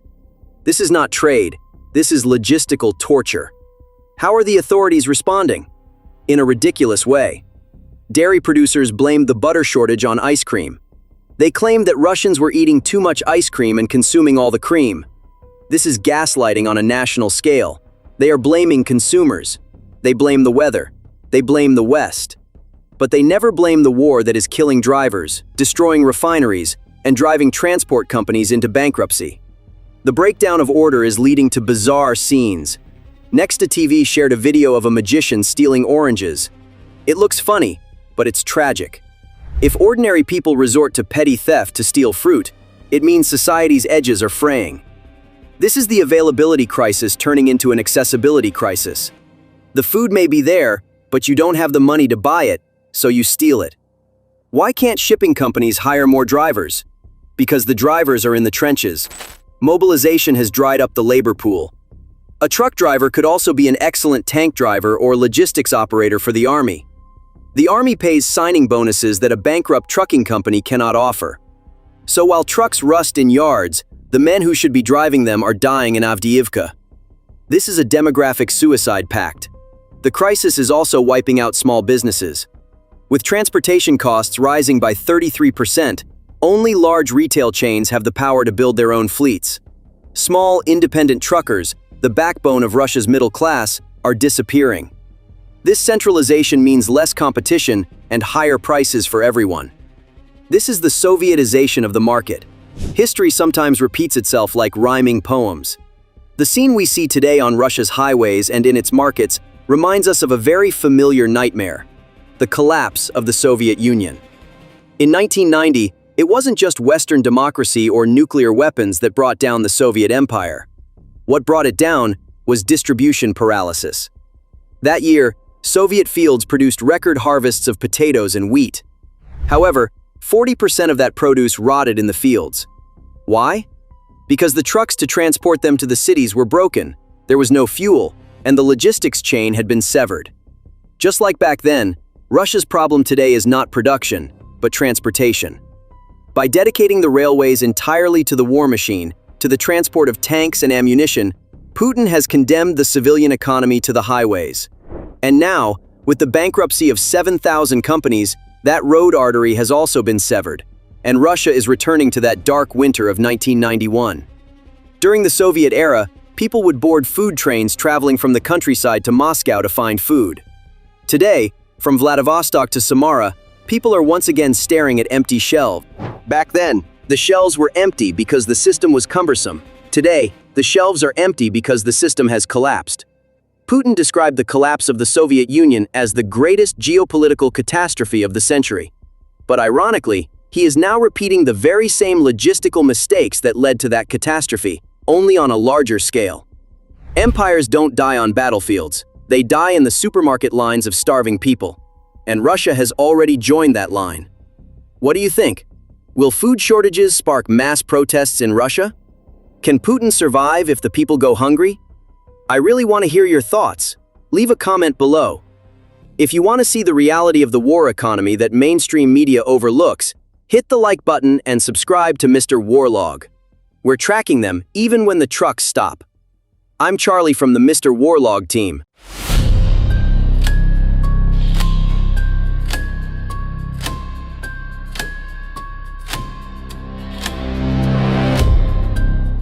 Friends, when you open the map, it's impossible not to notice that small, strange piece of land right in the heart of Europe, yet completely cut off from it.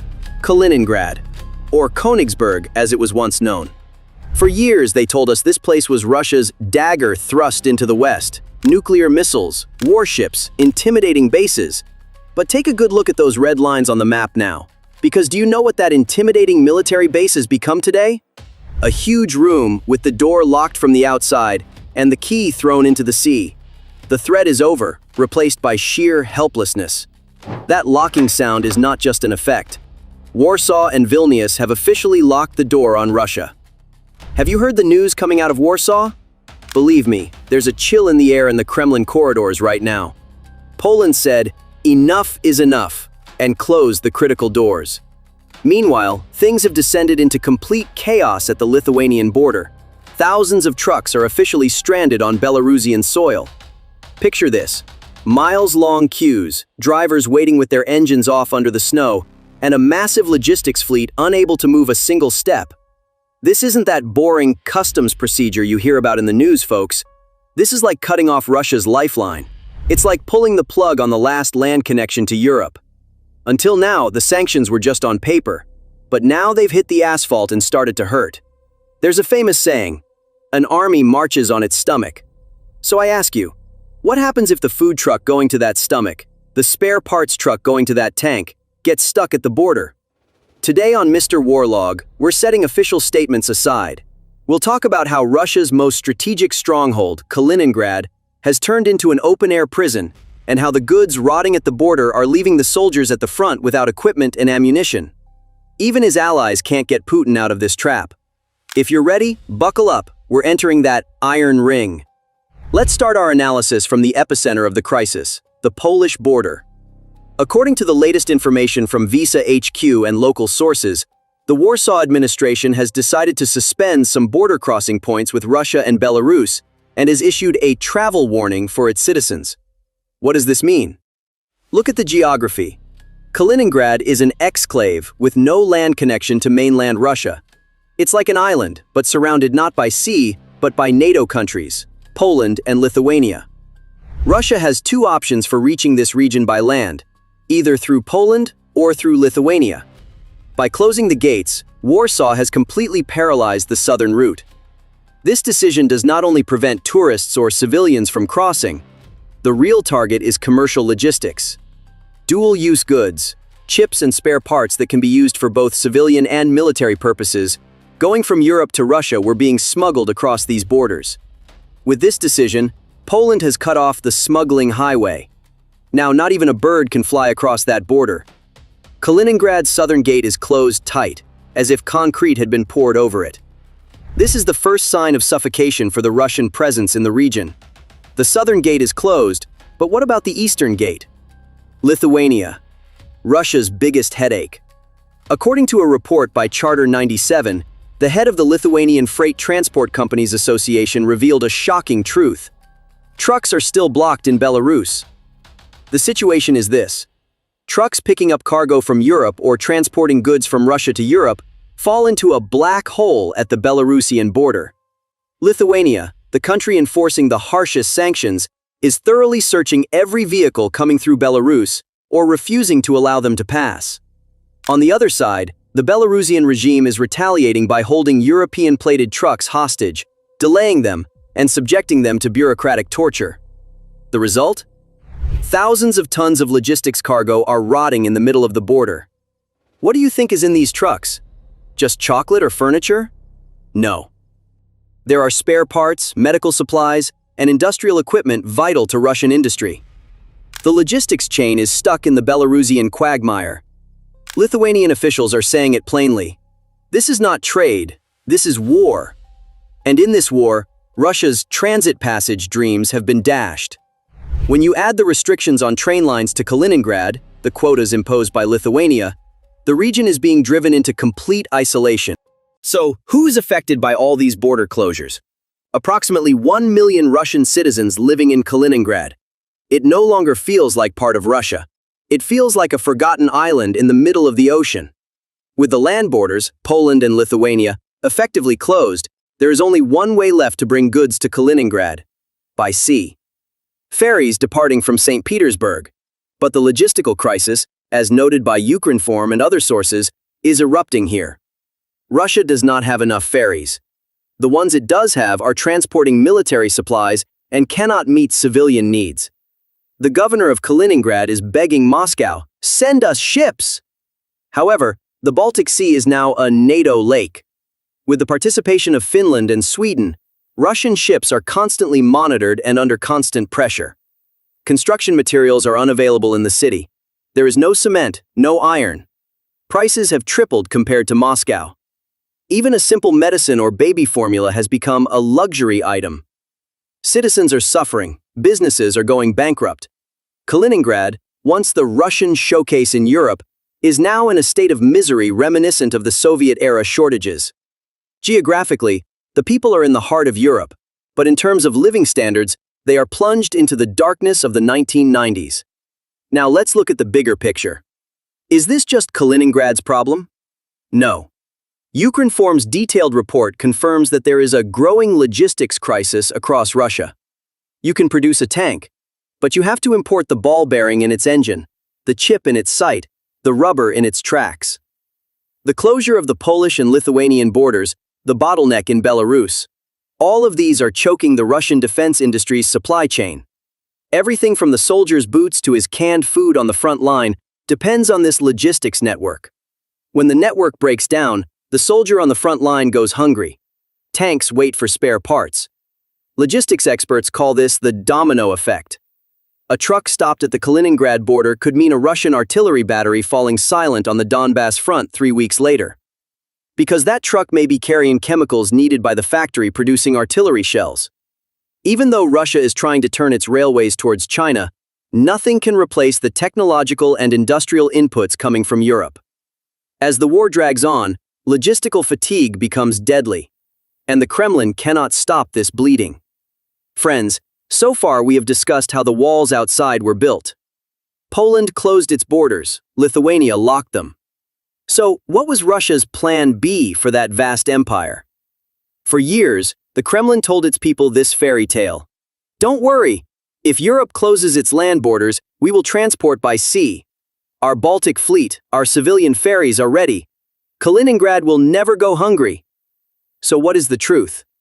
The truth is that the plan B was nothing but a big lie, a billion-dollar corruption story. Right now, Kaliningrad Governor Alexei Besprozvanik is calling Moscow behind closed doors, pleading, "Send us ships! We are drowning! The trucks are rotting in the port!" But there are no ships to send. Why? Because Russia's civilian merchant fleet in the Baltic has become a ghost fleet due to years of neglect, an inability to find spare parts because of sanctions, and the state spending its resources on yachts. Logistics experts and maritime reports reveal a grim reality. To feed a region like Kaliningrad, which is dependent on external supplies, has a population of 1 million, and hosts a massive army, at least 20 to 25 large ro-ro ships, ships that carry trucks and wagons, need to operate non-stop every day. So, do you know how many ships are currently operating? Only 4 or 5. Yes, you heard right. Only a handful of ships are working to feed a city of 1 million, its industry, and the army's enormous appetite. And this is where the real tragedy begins. Who gets priority on these ships? The people? No. The priority is military supplies going to the Ukrainian front or bases in Kaliningrad. Trucks carrying flour, sugar, medicine, construction materials, or electronics needed by civilians wait in line for weeks, sometimes months, at the UST Luga port. Drivers sleep in their vehicles, goods spoil. This is the Kremlin's betrayal of its own people. Moscow has sacrificed the people living in Kaliningrad under the pretext of protecting what it calls its strategic base. What happens when logistics stop? The economy doesn't just stop, it becomes gangrenous and tissue death begins. What is happening in Kaliningrad right now is not called inflation, it is called black market terror. Do you know what the biggest symbol of this terror is? It's not gold, it's not dollars, it's cement. A city must breathe, grow, repair its buildings, and fix its roads. However, when the train quotas coming through Lithuania were filled and the ships were insufficient, cement suddenly fell into the black market in Kaliningrad. Its price tripled, quintupled. The construction sector completely collapsed. Thousands of workers, craftsmen, engineers were left jobless overnight. Unfinished buildings loom like ghosts in the city's skyline, like gravestones for Putin's promises of development and progress. I read the censored messages from the local people. I went to 3 pharmacies to buy a pack of baby diapers, and when I found them, the price was double. My car's brake pads are worn out and the mechanic says, there are no parts. It will take 2 months for them to arrive by ship from Moscow, if they arrive at all. Think about it, my friends. You are in the heart of Europe, closer to Berlin than to Moscow, in the 21st century, but you cannot find brake pads for your car. This is the return of those infamous, shameful deficit queues from the final days of the Soviet Union. Vladimir Putin came to power promising to make Russia a superpower. But after 25 years, what he has given the Russian people is indistinguishable from the misery of the 1980s, the stagnation of the Brezhnev era. Market shelves are the clearest mirror of the state's impotence, and right now, that mirror reflects the Kremlin's helplessness. There is an incredible historical irony here, even a tragicomic strategic blindness. You know the famous Suwalki corridor on the map? That narrow strip between Poland and Lithuania, called NATO's weakest point.